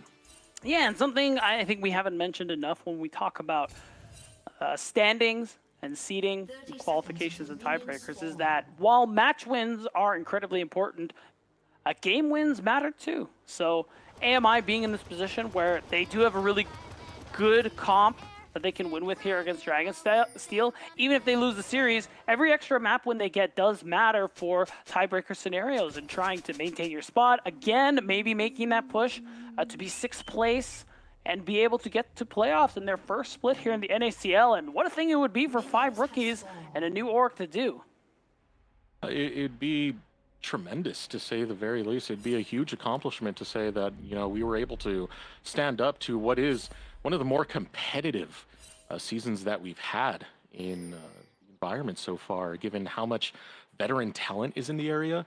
I do like that, you know, these young dogs have been able to keep up with some of these squads and even upset some few here. Definitely gives a lot of insight into the future of what some of the players in League of Legends are going to look like. And when we look at DZ and all their progress in calling up young talent, a lot of fun here in NACL. But here we go, game number 2, match point for DZ. It's going to be an interesting early game because both of these junglers are on the more power clearing champions, where it's the Lilia, it's the Nafiri. First 2 clears, they just want to chill, they just want to farm. They're listening to, I don't know, like California Girls by Katy Perry, or what's the song that Lilia player always listens to? I can't remember, but you know what I'm getting at. They just want to hang out, they just want to play Farming Simulator and chill. So it's really going to be on the laners to see what early advantages that we could potentially find. Of course, in a lot of scenarios, we would favor Dragonsteel. This is also one of those scenarios, but AMI, they have the comp to do something. So let's see. This is like one of those content pieces where, like, on the left side, the screen shows, and we just hear the girliest to pop, and then we go back to the theory, and then he's just like spamming the keyboard, like, sweating. He's like wiping sweat off his forehead. Look at this, an early recall already forced out from 5 Mini. Spyrax, oh, goes for the trade! Oh my God. Three times in one series that we've had this recall thing happen, Pete. This is kind of insane. It is insane. And you know what? All I would say is, in all chat, I would be like, not even close, man. What? Do better. I would talk trash. It's all about mind games. You got to get whatever little advantage you can. Yeah. For those who didn't see game one, same thing happened with Zamudo, same thing happened with Decoy, where they take damage, but the recall already channeled. Just happened to 5 Mini. This is just the recurring theme of today. Hey, it is what it is. The Riot gods have decided that we're getting a little spicy with it. And you know what? Fair enough. But B, you know what that means, right? It means Spyrax burnt his flash for nothing. He's going to be down a summoner. That's true. So it does mean LoJazz, he will have that opportunity to make a move in these next couple of minutes. And speaking of flashes, a Decoy in danger, had to use his flash against Zamudo. And this is why we talked about the matchup is pretty good for the Aatrox. And it does mean that Zamudo's going to have an easy time finding advantages. I don't think we're actually going to dive. We're just going to walk away from this one, and it's fine. LoJazz really needs to get some help over here. The auto goes through, but he survives. 7 health remains for 5 Mini. He can't keep getting away with it. Yeah, that's brutal. And it's tough, too, because LoJazz has to spend a good amount of his time to help secure that one. He doesn't recall, so he's behind on tempo of Shimmer as well. He still has a camp to go through for a super clear. Exactly, so he's going to have to walk it back. Because the wave went under the turret, it's fine. It'll bounce back and he'll be okay. But what sucks is that he didn't actually get the CS that went in. LoJazz had to push it in himself. So in a way, they both lose out on that. Yeah. How many times is this going to happen, Pete? It's just... I'm going to guess one more before the series ends. One more. 7 health. Ain't much closer than that. Literally by the skin of his teeth, he's able to survive. Now the exchange over on the top side. As the big beefy boy is kind of just battling it out. Zamudo get the better trade. As you can see, it's showing in the CS lead that Zamudo's gotten over Decoy. And again, it would be brutal for Decoy to fall far behind, but he's playing Scion. Oh, hold on. Remember, that flash was burned earlier, but he misses the stun, and now Shimmer is here to turn this around. 5 Mini taking a lot of damage, has to rocket jump to get away. Found Zyko, well, a little late to the party, is here to make sure everything goes a Dark Zero's way. It's going to give Spyrax the opportunity to probably go for a recall and give Dark Zero an opportunity to set up for these grubs. Because as we can see, yeah, Pocus kind of on the back foot, doesn't have the best chance to set up vision. Even though 5 Mini has been struggling with a lot of the harassment that's been coming out, still keeping up with CS rather well. Even given that earlier recall you had mentioned, the bouncing of the wave. Oh, that's it! There, and it's cursed. It's cursed. It's finally done. We're goodbye. See, Eric, it's been a pleasure. That's tough. I'm sure Spyrax is saying the same thing. And that's the solo bolo. And again, this is what we talk about when we say the caliber of players here. Spyrax in particular had a great game on the Sylas, having a great game right now on the Aurora as well. Flashless, but still gets the solo kill. That is so brutal for 5 Mini. I mean, the idea is Spyrax doesn't have flash. You should be the one getting the kill over there with the help of LoJazz, but LoJazz is on the Lilia. It's not the most effective ganking jungler, and Spyrax just is allowed to 1v1 all day. Third time's the charm, he gets it. And this is what I mean. Even though I like AMI's draft, the fact that both teams have this farming jungler where it's not a lot of early game agency, it does mean it's up to the laners. And we know how good the laners of Dark Zero are. Look at Zamudo. Oh, Pocus. Focus, do not do it. It is not worth it. Oh, here comes Zyko. It's going to be locked down. Wilson Lullaby goes out. LoJazz looking for the escape, but the Hounds will chase him down, and Zamudo will bring down the Great Sword. That another kill over to DZ. Woo! So they get 2 grubs. They get some kill. They get 2 kills. They're going to be walking away pretty happy so far in these early minutes. We're going to see a replay of that first blood. I mean, as soon as this Q lands, I think it's a bit of disrespect there from 5 Mini not flashing because, Aurora's passive when you land spells. You get move speed, so it's so much easier for you to set up combos like that. We've had a different amount of production teams over the years. This is the first one that really gets the death animation, man. They've been zooming in on it. Yeah. I like it. It adds a lot of flavor and despair at the same time. I was about to say, it's a very bitter flavor if you're AMI, as this game's been tough for them so far. It's only a 1K gold lead, but we're already seeing examples of how much worse it could get. You can see the lead starting to grow in mid and top lane. Spyrax is also knocking on some turret plates, and we've seen 5mini get the worst of this. 5mini is a lot of this team's damage going later on into the game, so him falling behind is pretty rough. Oh, all right, oh, Smudo, you got the plays? Let's see it. One more. He's got the E. Oh, wow. He's smooth with it, B. Oh my God. I mean, he needs to walk away though, surely. Oh, he's got schmooves, B. He's sticking around. He wants more of this. Okay, no, walk away. Smudo. I was gonna say. I was joking. Smudo, please. What are we doing? End hunger. Hashtag. It's gonna go. You know what? It's an important project to him, and I respect that. He's doing great at it, because that really didn't need to happen. But 5mini, oh, goodbye. Oh, no. Yep, the Hounds have arrived in the feat of warfare, claimed by Dark Zero.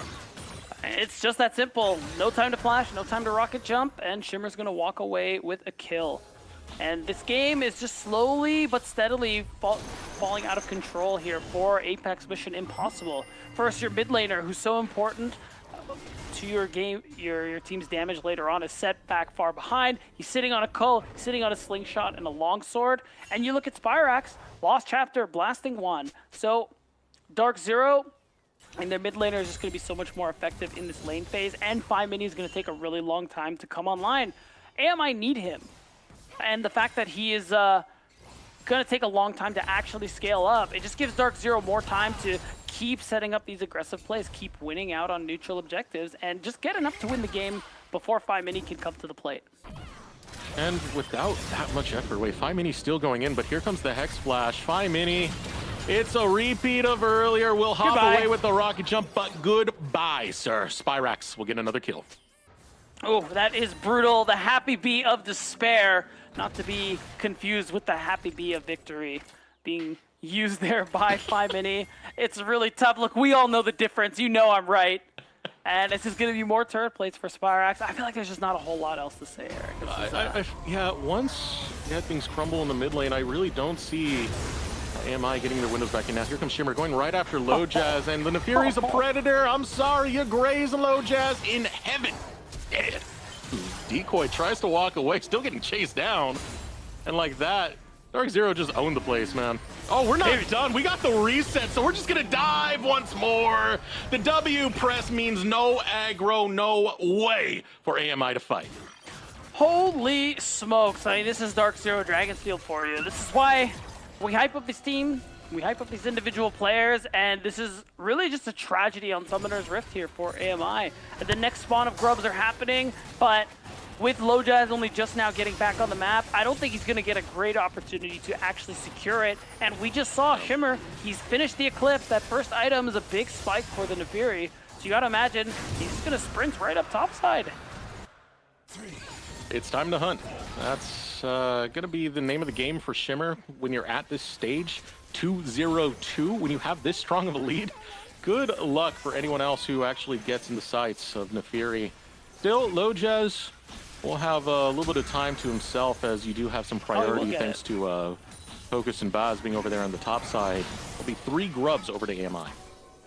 It'll actually be 4, which means their damage to structures will be actually noticeably better. It isn't quite Grubageddon, but it's something. The question now is just whether or not they'll be able to actually hit turrets. They have a wave coming in right now, so hopefully Baz and Focus can take advantage of that. But they also might be angling for a swap. Spyrax, this is bullying now, brother. Come on, you gotta leave this poor guy alone. The ult coming out from 5mini is the reason he stays alive, but Spyrax is out for blood. And he's been getting it. 3-0-2, and that solo kill for first blood as well. It's been a good look. Yeah, Baz, he's gonna recall just in time, but it's tough because again, oh my God, 5mini. No.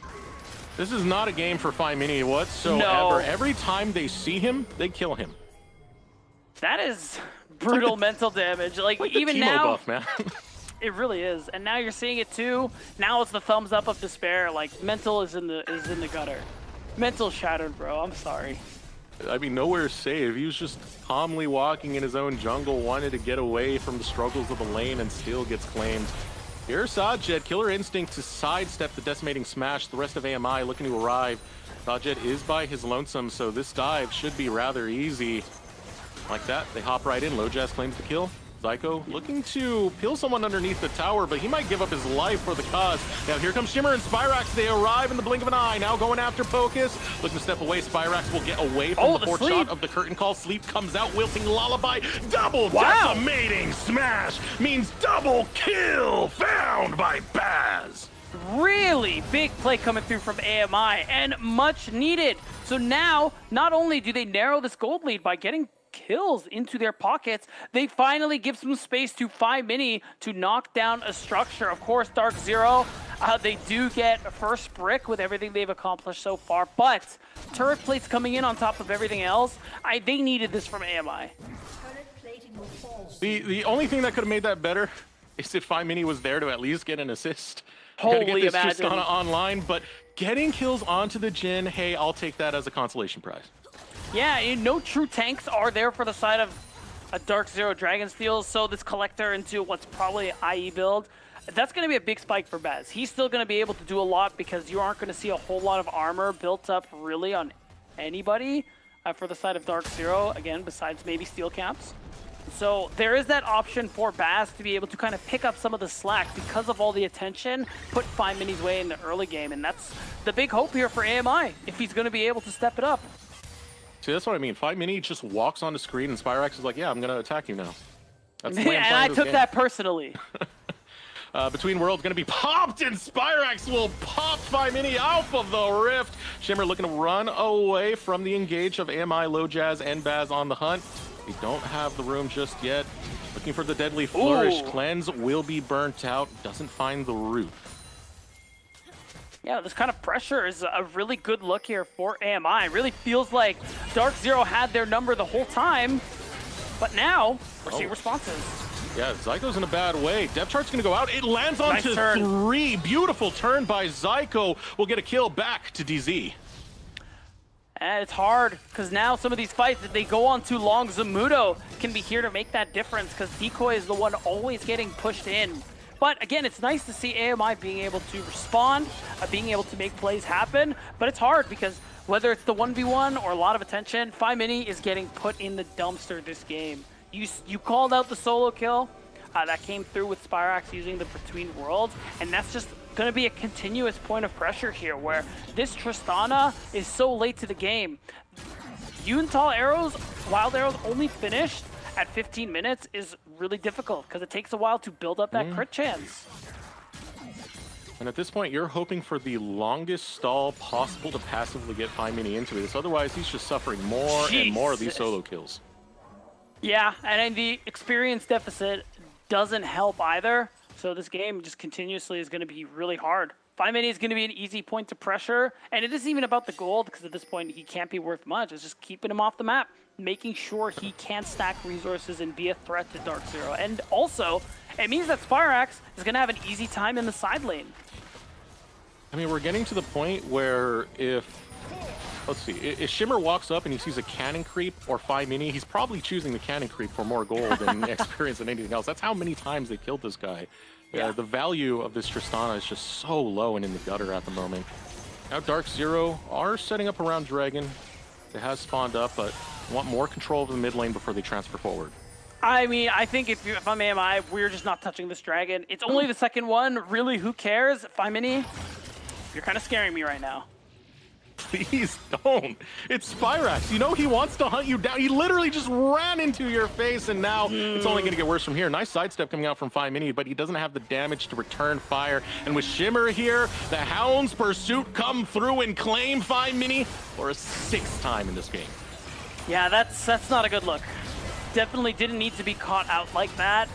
The rest of AMI still able to protect this mid-tier 1 turret and keep waves pushed in. And again, I just want to see them trade for something else. Try and secure Herald, see if they can make a play onto Zamudo, even though he is very strong.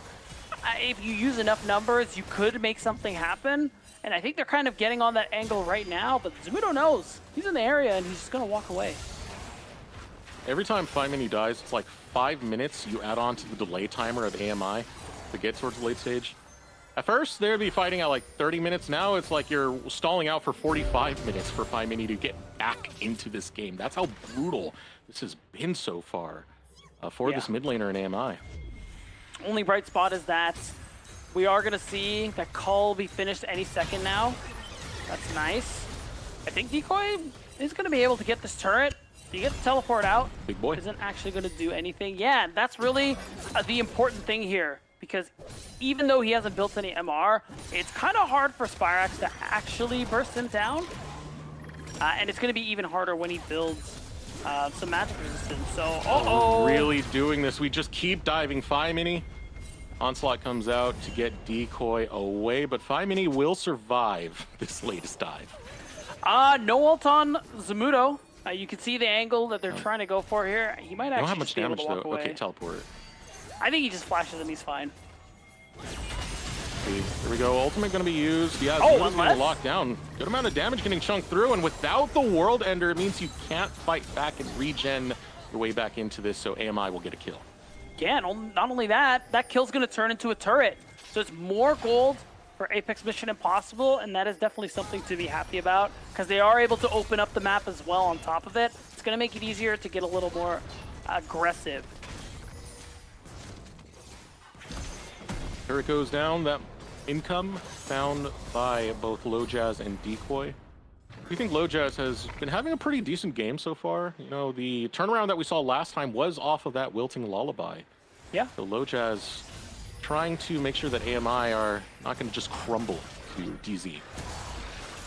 Yeah, that is certainly really important here, especially for FiMini to just do his best and try and scale up to that late game powerhouse we know Tristana to be. Partway towards that Infinity Edge, once that item comes through, that will actually a big turning point for FiMini. I still think he's just a good amount of gold away from that happening. And Decoy, he's got a lot of armor. He has nothing to be afraid of right now. And the fact that he's able to absorb a lot of that pressure and give people like Baz a little bit of breathing room to push waves, I think that is important because Baz, he's got the IE. Baz is very strong. This is a good game for Jin to actually put out good amounts of damage. So we're going to see if he can do it.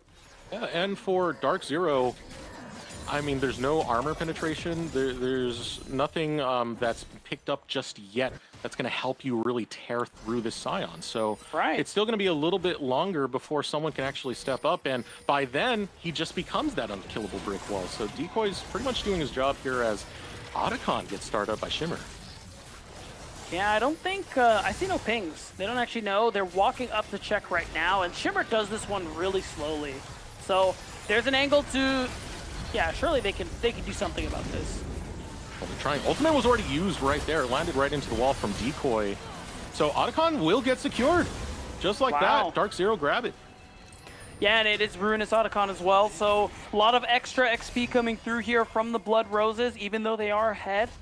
That is also a really big difference maker here, and not a real response coming through from AMI, which is a kind of a missed opportunity. As long as Decoy doesn't die, it's still playable. And again, it's really hard to take down Decoy unless he's willing to walk up to you, but he has the rest of the team right in his back pocket. Here comes the curtain call, going to open up Decoy. Very, very tanky boy. Zyko eating too much damage. Lojaz grabbed that kill. Teleport now being channeled as Decoy finally falls. We'll go into that zombie mode. Needs to be stunned up and put down. Shimmer now looking to escape. We'll pop that W. Hound's Pursuit comes out, looking to bail out. Zamudo over on the back end with the World Ender pop. Looking for an angle in, but does not burn the flash because DC call off the fight.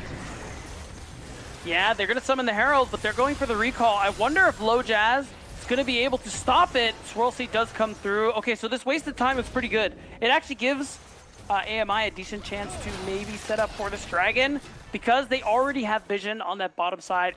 DZ are delayed, so it means they aren't going to get the setup that they're looking for. If AMI get there first, they could actually set up for a pretty good fight, but I think that's why we're seeing Zamudo in this position here. Trying to see if he can catch someone out as he goes for this bot wave. And again, you're seeing just how effective this Scion is, because Decoy was alive for a long time with low health in that fight. Yeah. No Black Cleaver, there's no armor penetration, there's nothing to handle Decoy if he keeps scaling up as a super tank. So if he can keep up that and hold the line in the same way we had Pocus doing in the previous series, maybe there's a little bit more hope here for Apex Mission Impossible. Could be. You see the angle here. Unfortunately, they weren't able to get to this dragon first. because their mid and bot wave is pushed in so far. Now the question is, do they actually want to try and force a fight here? It is soul point. Feels really bad to let that one go, and you have long range ways to interact. You have Pocus's ult. You do have a lot to work with here, and it's looking like a 50-50. Lojaz is going to want to get the steal, but the hook found by Zyko gets turned onto Zyko. Secured over to Dark Zero is the Dragon Boss, able to grab 1 kill, but now Decoy going to be fed over to the rest of Dark Zero. Going Golden's going to be Spyrax. Zombie mode for Decoy. Spyrax gets claimed. And with that, it's a 1-for-2 exchange in favor of AMI in the kills, but the Dragon secured by Dark Zero. Now Zamudo might be looking for more. World Ender going to be popped as well as the Hounds pursue, looking for Boz. Boz gets caught out by the Killer Instinct, but there's the wilting Lullaby, and he's still in it. Will go to sleep. Zamudo chasing onto Boz, but Boz will not stop. He's able to escape the grasp of Zamudo. An Apex Mission Impossible go tooth and nail with Dark Zero. They go 3 for 3. It's a pretty good look, all things considered, but it's not enough. Dark Zero, they still get the soul point. They still get a tier 2 turret. So they maintain this lead and this chokehold they have on Apex Mission Impossible. But this is what I love about this team. Even when they're down, they are not out. They are making plays. They are trying everything, and they haven't given up. Never give up. That's what John Cena would have said, and we didn't turn heel recently, but at the end of the day, I mean, AMI, incredible from them so far in order to, you know, take moments like you have Phi Mini, who's just struggling throughout the game, and still be able to trade out in team fights. Incredible stuff. Yeah. It's been a good look, and yeah, Phi Mini got to that point that we were hoping for. Infinity Edge is built. That's 2 items for Tristana, especially once those tier 2 boots come in. And now Phi Mini is going to be able to output a lot of that damage. It took a while, but he has kind of scaled up, and AMI are in that position where we talked about in draft that actually could be winnable for them. It's just going to be about that execution. Here comes Zyko. He's looking for Lojaz. Ultimate going to be used on Lojaz. Will go Golden to buy some time now. Pocus getting into the middle of it all. Will be able to pull everyone right back in. Zyko claims Lojaz, but here comes Shimmer. Gets picked off by the Jin. Boz gets a shutdown and will be claimed by Spyrax on the back end as Phi Mini has to bail, but Sanjet has the Killer Instinct to chase him down. A really nice catch out. Even though AMI were ready for it, they were still a step too slow, and Zyko catches out Lojaz. You didn't get the chance to use that lilting lullaby, and no jungler means no issues for DZ to go ahead and secure this Baron for themselves, and here's where we're going to start to see Dark Zero pull away. Already be started up. Teleport coming out. Pocus, you're not stealing that. No reason for you to be there, but see, what else can you buy time for? I mean, Decoy has the teleport. He's already there. No one else will be able to join the fight if they look to start. No jungler. You're going off of very low health bars here, but it might be able to stop the Baron. Yeah, and it's a good stall. There's no jungler here. You have too many low health bars, and Decoy is too tanky, so you don't want to take the risk of a flip. It would be cataclysmic if AMI were to steal that Baron. So they just have to let it go. And I will say that favors AMI really nicely. DZ, they use a lot of time. They waste a lot of it to secure that one, so it's going to let AMI get a tier 2 turret. It's going to let them push waves out. And it's going to allow AMI again to keep on Dark Zero's tail. Goodness gracious. I would like to see Cubby's face right now. And especially when it comes to some of these like low tier teams who are you know, at the lower end of the standings. And bringing this to DZ, incredible performance so far. DZ still very much in the driver's seat of this game, but these small little windows of momentum that have been picked up by AMI, you're starting to see what was huge deficits shrinking over the course of the game. Phi Mini slowly coming online, 2 items now completed. Boz is in a great spot, given the kills he's been picking up. Yeah, and the RFC2 giving him that little bit of extra range. He's currently 6-1 and has had a really good game so far. Again, the pressure is on, and he's been playing really well. And he still has a lot of opportunities to perform here this game. But right now, they're going to put that one to the test because AMI about to lose the Dragon Soul as that's coming up very, very shortly. That's why you're seeing Dark Zero path up. It's the beauty of threatening the Dragon Soul. You have an opportunity to take the Baron as trade. But this delay in backs, actually, that's not nothing. They could even stop them a little bit. If they could delay them more, that would be huge, but it's looking like they're just going to walk back mid lane. There's enough time for Dark Zero to set up for Dragon, So it's just going to be about what AMI are looking to do. Are they going to set up for Dragon? Are they going to try and YOLO the Baron? It's looking like it's option 1. Yeah, that's kind of the situation here, is the gamble that we're going through. Which neutral objective are we really going to focus on? Pocus gets pulled in, Shimmer's able to rejoin. Might look for the ultimate here over onto Pocus. Pocus has to burn his flash to get over the wall. So one of your big engagers just burnt their flash, and AMI are not going to have that if they take another fight. Now here comes Zyko over the wall. Here we go. Looking for Boz. They'll grab Low Jazz, actually. Spyrex gets that kill. Decoy on retreat with the rest of AMI, and that's how you set up for Dragon. They might be looking for more, though, as another hook is found by Zyko. On to Decoy. They'll chip away at the brick wall and force the flash out of him as Dragon's soul is secured by Dark Zero. Really nice angle there from Dark Zero to be able to catch AMI lacking. They were too split up and not able to respond properly to Dark Zero's play. And again, that comes with that experience, that skill, that high level we've seen this team play at here in this league. They're able to punish AMI big time. They get the soul, and you know what, Eric? They're going to get the Baron as well. Yeah, Low Jazz is just barely coming off the respawn, and that's not enough time to get over there. AMI contested once. It looks like they want to contest again as they're channeling teleport speed. I mean, they have to. This Baron could be the beginning of the end, but they are too slow. Low Jazz isn't anywhere close enough. It's going to be about this fight. Oh no, watch out for 5 Mini. He's already getting picked off by Spyrax. Has to run away, but there is Zamudo, and Zachet hunts him down with the killer instinct. Dark Zero will destroy Apex Mission Impossible with the cleave of Zamudo's sword. The game is done. And it was a valiant effort, but Dark Zero are just too good, Deserex, and they're going to get their 6th win of the split. They're going to continue the dominance that was only stumbled once last week with the sub-squad, but now it's back to business, baby. Back to business indeed. Incredible performance coming out. An incredible debut for Shimmer, and more of the same. The victorious ways. Dark Zero. And I gotta say, even though it's been a great series there from Dark Zero, this is why you can never underestimate AMI and why you gotta keep an eye on their matches upcoming in these next few weeks, because they still have that chance to make it into playoffs. But Dark Zero, I mean, they're still looking good. They have most of the roster back, but even after the debut of Shimmer, it looks like they haven't missed a step. Yeah, I mean, we had questions coming into this game as to how things are going to change up. Again, I had said it in game 1, is the jungle role is a very impactful role when it comes to decision making across the map and the macro play that you do. But Shimmer, I mean, in both games, he performed incredibly well. Again, it's great that you have very strong solo lanes to help your debut in what is the defending champions, but nonetheless, it's still a fantastic, outstanding debut. Yeah, and it's going to be exciting to see if he continues to play for the squad going forward. Still think they're going to be a force to be reckoned with going into playoffs. And with that, I mean, now we're not going to quite look at the standings just yet, but I think we're going to get more of a complete picture and more of an idea on how hard teams are going to be fighting to get that 6th place spot. Because again, safe to say, top 5 teams are going to be our top 5 teams no matter what. And it seems that, like, Dark Zero are pretty secure in that 1st place spot unless something goes absolutely cataclysmic. Yeah. And as we take a look at some of the highlights of this game, that game 2 performance from Spyrax onto 5 Mini, that is one of the most impressive laning phases I think I've ever seen.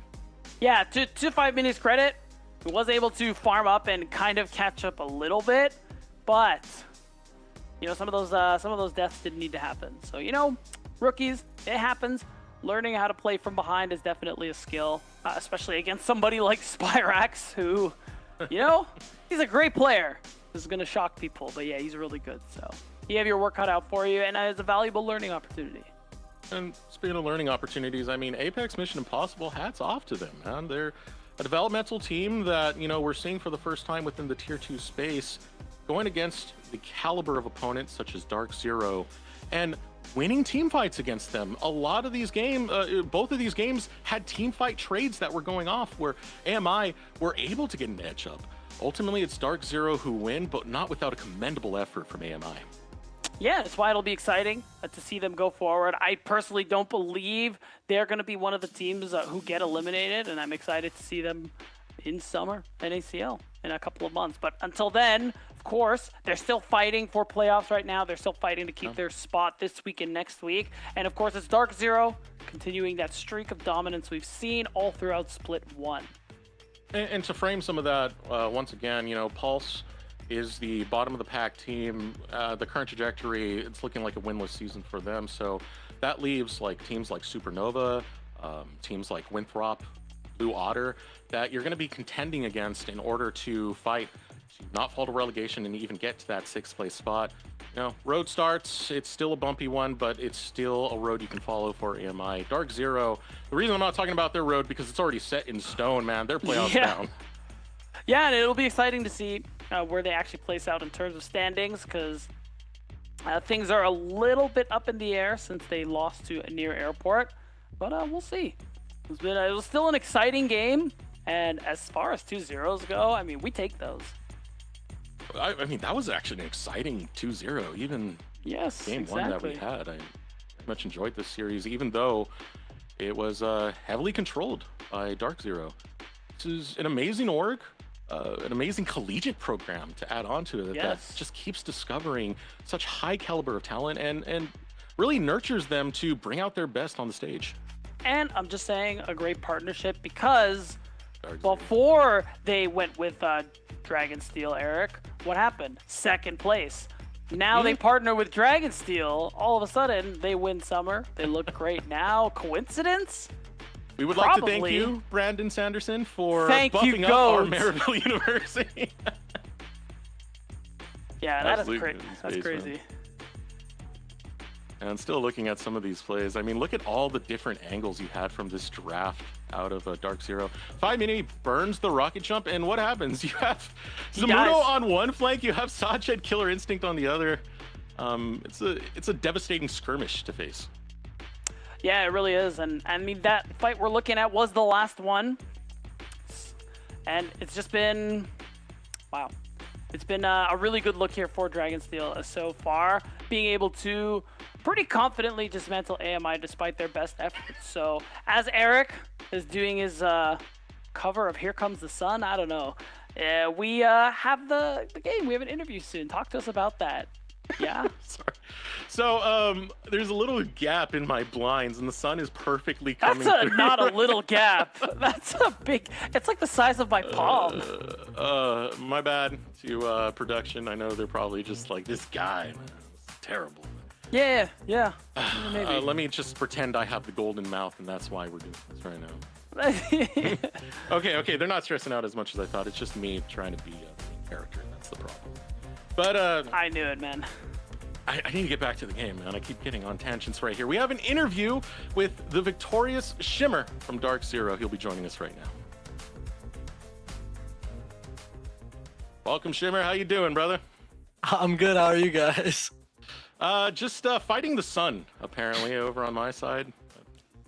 It happens. It's kind of my fault. We can go ahead and flame me on that one. I want to know about you, though. This is your debut on Dark Zero, and a 2-0 on top of that. You look fantastic. What are your thoughts going into this series, and how do you feel now that completed your 2-0 in your debut? I mean, I found out about 2 weeks ago that I was going to play, and I was super hyped. And then I had trouble sleeping last night. I got a little nervous, especially into going into that first game. I've never played Tier 2 before. You know, and I'm replacing Yuji, so big shoes to fill. Yeah, I mean, he's only like a size 10, so it's not that big. but honestly, it was super fun. I enjoyed it. After like 5 minutes into game one, I started getting in my groove, and it felt really good to play. Yeah. Nice. Well, I think you said it perfectly. That this is you haven't played Tier 2 before. This is the first time a lot of us are seeing you, so I kind of want to give you the chance to tell us about yourself a little bit more, your goals as a player. I know you've played Tier 3 a lot over the years, but what are you really trying to accomplish this split? Like, let the people know. Honestly, it's an honor to play in Tier 2. Thank everyone for letting me. My goals this split, honestly, we're looking to win CLOL and hopefully Spring as well. I just want to keep getting better and better and catch up to the top junglers in the league. I don't think I'm quite there yet, but with my coaches and the supportive systems around me with Dark Zero, I should be able to get there in a couple of months, I assume, maybe sooner. I like that. It's a All right. pretty positive mindset, and especially in the developmental space, that's what we like to see. Now, preparing for your debut, what was that like? Was there any interactions with Yuji talking about like play styles or even Coach Niles? Tell me about it. I talked a little with Yuji. We were at NACE earlier. He was just focusing on that. I'm going to talk with him before he leaves eventually, but everything was with Niles, basically, and Draxer as our positional coach. I just did a ton of reviewing. I'm not trying to overload a bunch of information because I'm still a rookie. Like, I don't want to just explode. So Yeah. I just try to get all the little things down, and then we can work on the bigger things from there. Niles has been a huge help in that situation, and Zamudo, and my whole team, actually. Yeah, fair enough. It's great. It's great to see. And kind of on that same note, I wanted to know. We've heard a lot of good things from players at what it's like over there at MU. So can you kind of talk about your experience joining them, working with the org, meeting with the team? What's all that been like? When I first got here, everyone was super friendly. Like, I helped Zyko move on the first day I got here. Oh, that's nice. I was like the only one with a car, so I'm basically the team Uber. If that counts. I know what that's like. Yeah, I mean, everyone's like super nice. We try to get out. We always try to get food together. We play sports together. Like the other night, we were playing basketball with some of the Valorant guys. It's always a great atmosphere here, especially being in the same room with people. Like, just the environment's amazing. I love it. It helps you grow. I've gotten so much better in the last couple months I've been here. Really good to hear, man. Awesome. I mean, yeah, just you coming in, it was kind of a surprise to us, but the performance we saw today was absolutely fantastic. I good do start. want the audience to get to know you a little bit more, maybe on a personal level now. So tell me, now that you're victorious, you've had your debut, you got to have a victorious meal. What are you going to have? Yeah, dinner, yeah, man. yeah. Some Panda Express with chow mein and double teriyaki chicken. Respect. It's actually so good. Okay, I can't stress it enough. If you have, I'm from Connecticut, so I've never had Panda Express. This is amazing. Like, it's just.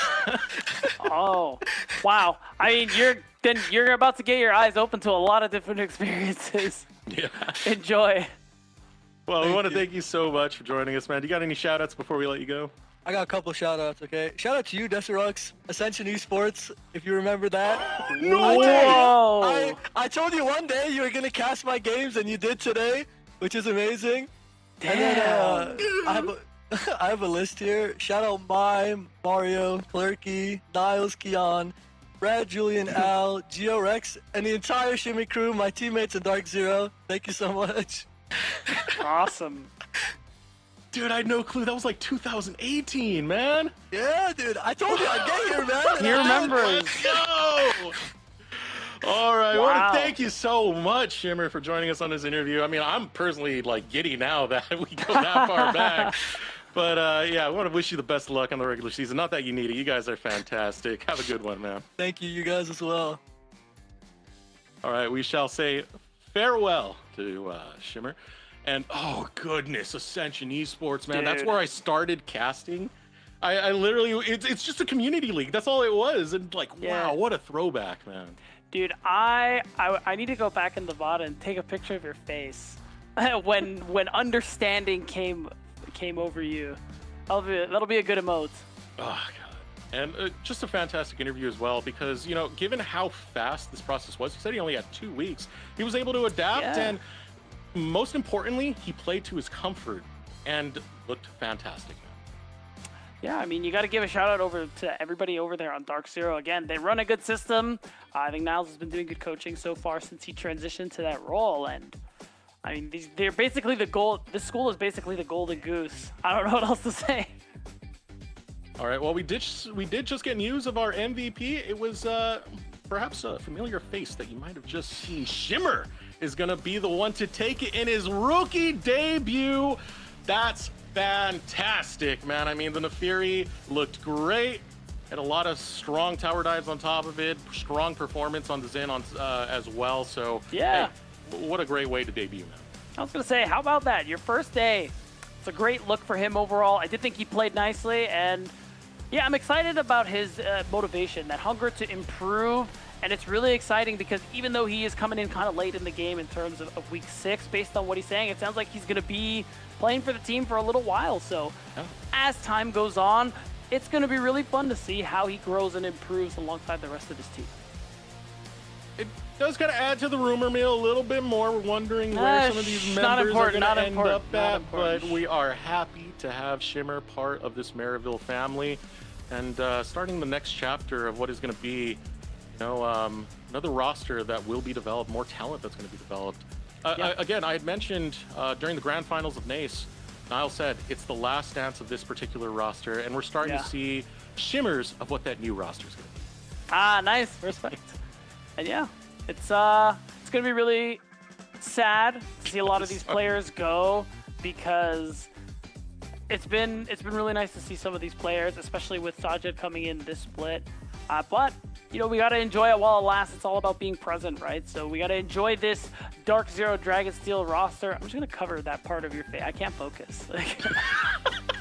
No, I'm going to cover it so I can't see it now. So, yeah. Let's pull up the standings so you don't have to see it anymore. You're right.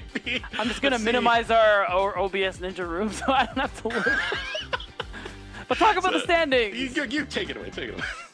Okay, yeah, standings. We see a little bit of movement here. Luminosity, of course, getting their 6th win. They're going to move up to 2nd place. Near Airport, of course, will have their opportunity pretty soon to try and turn that around. I believe it's tomorrow because they play against Blue Otter.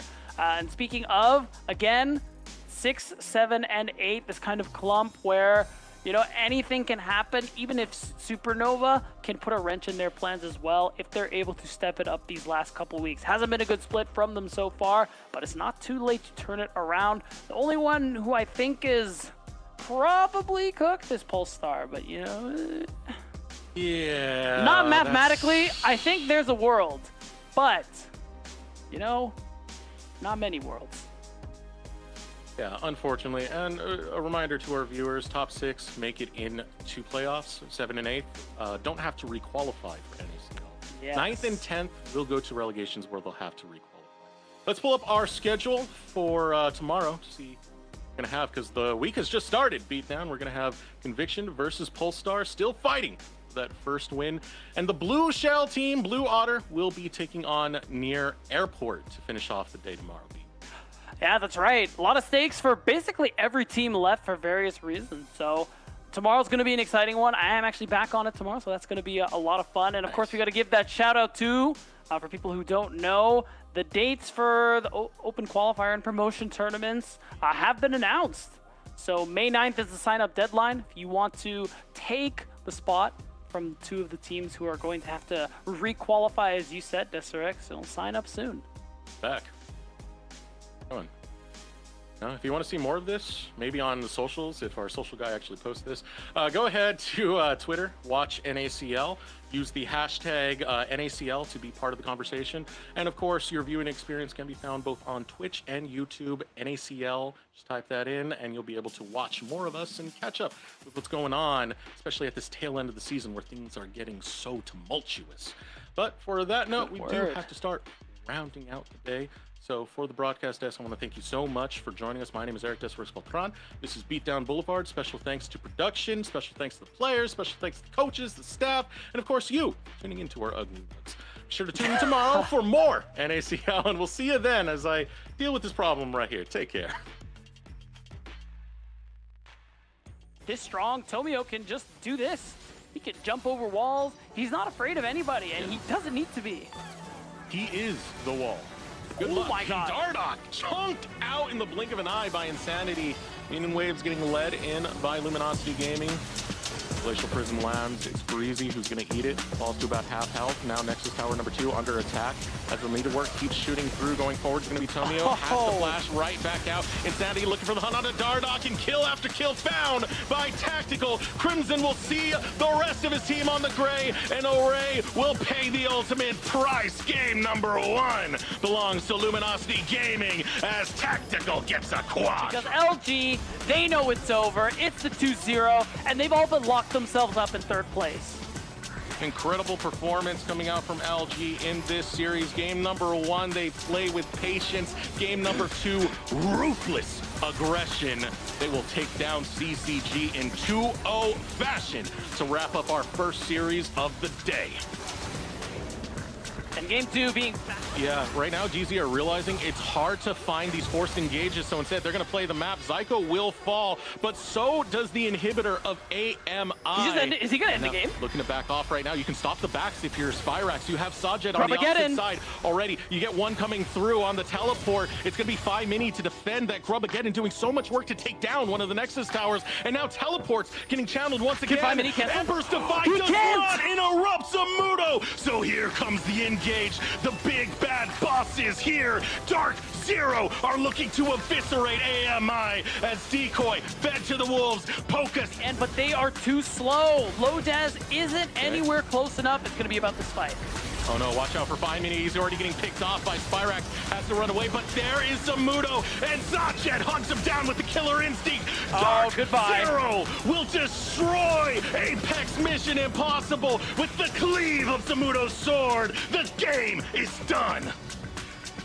And it was a valiant effort, but Dark Zero are just too good. Deserex, and they're going to get their 6th win of the split. They're going to continue the dominance that was only stumbled once last week with the sub-squad, but now it's back to business, baby.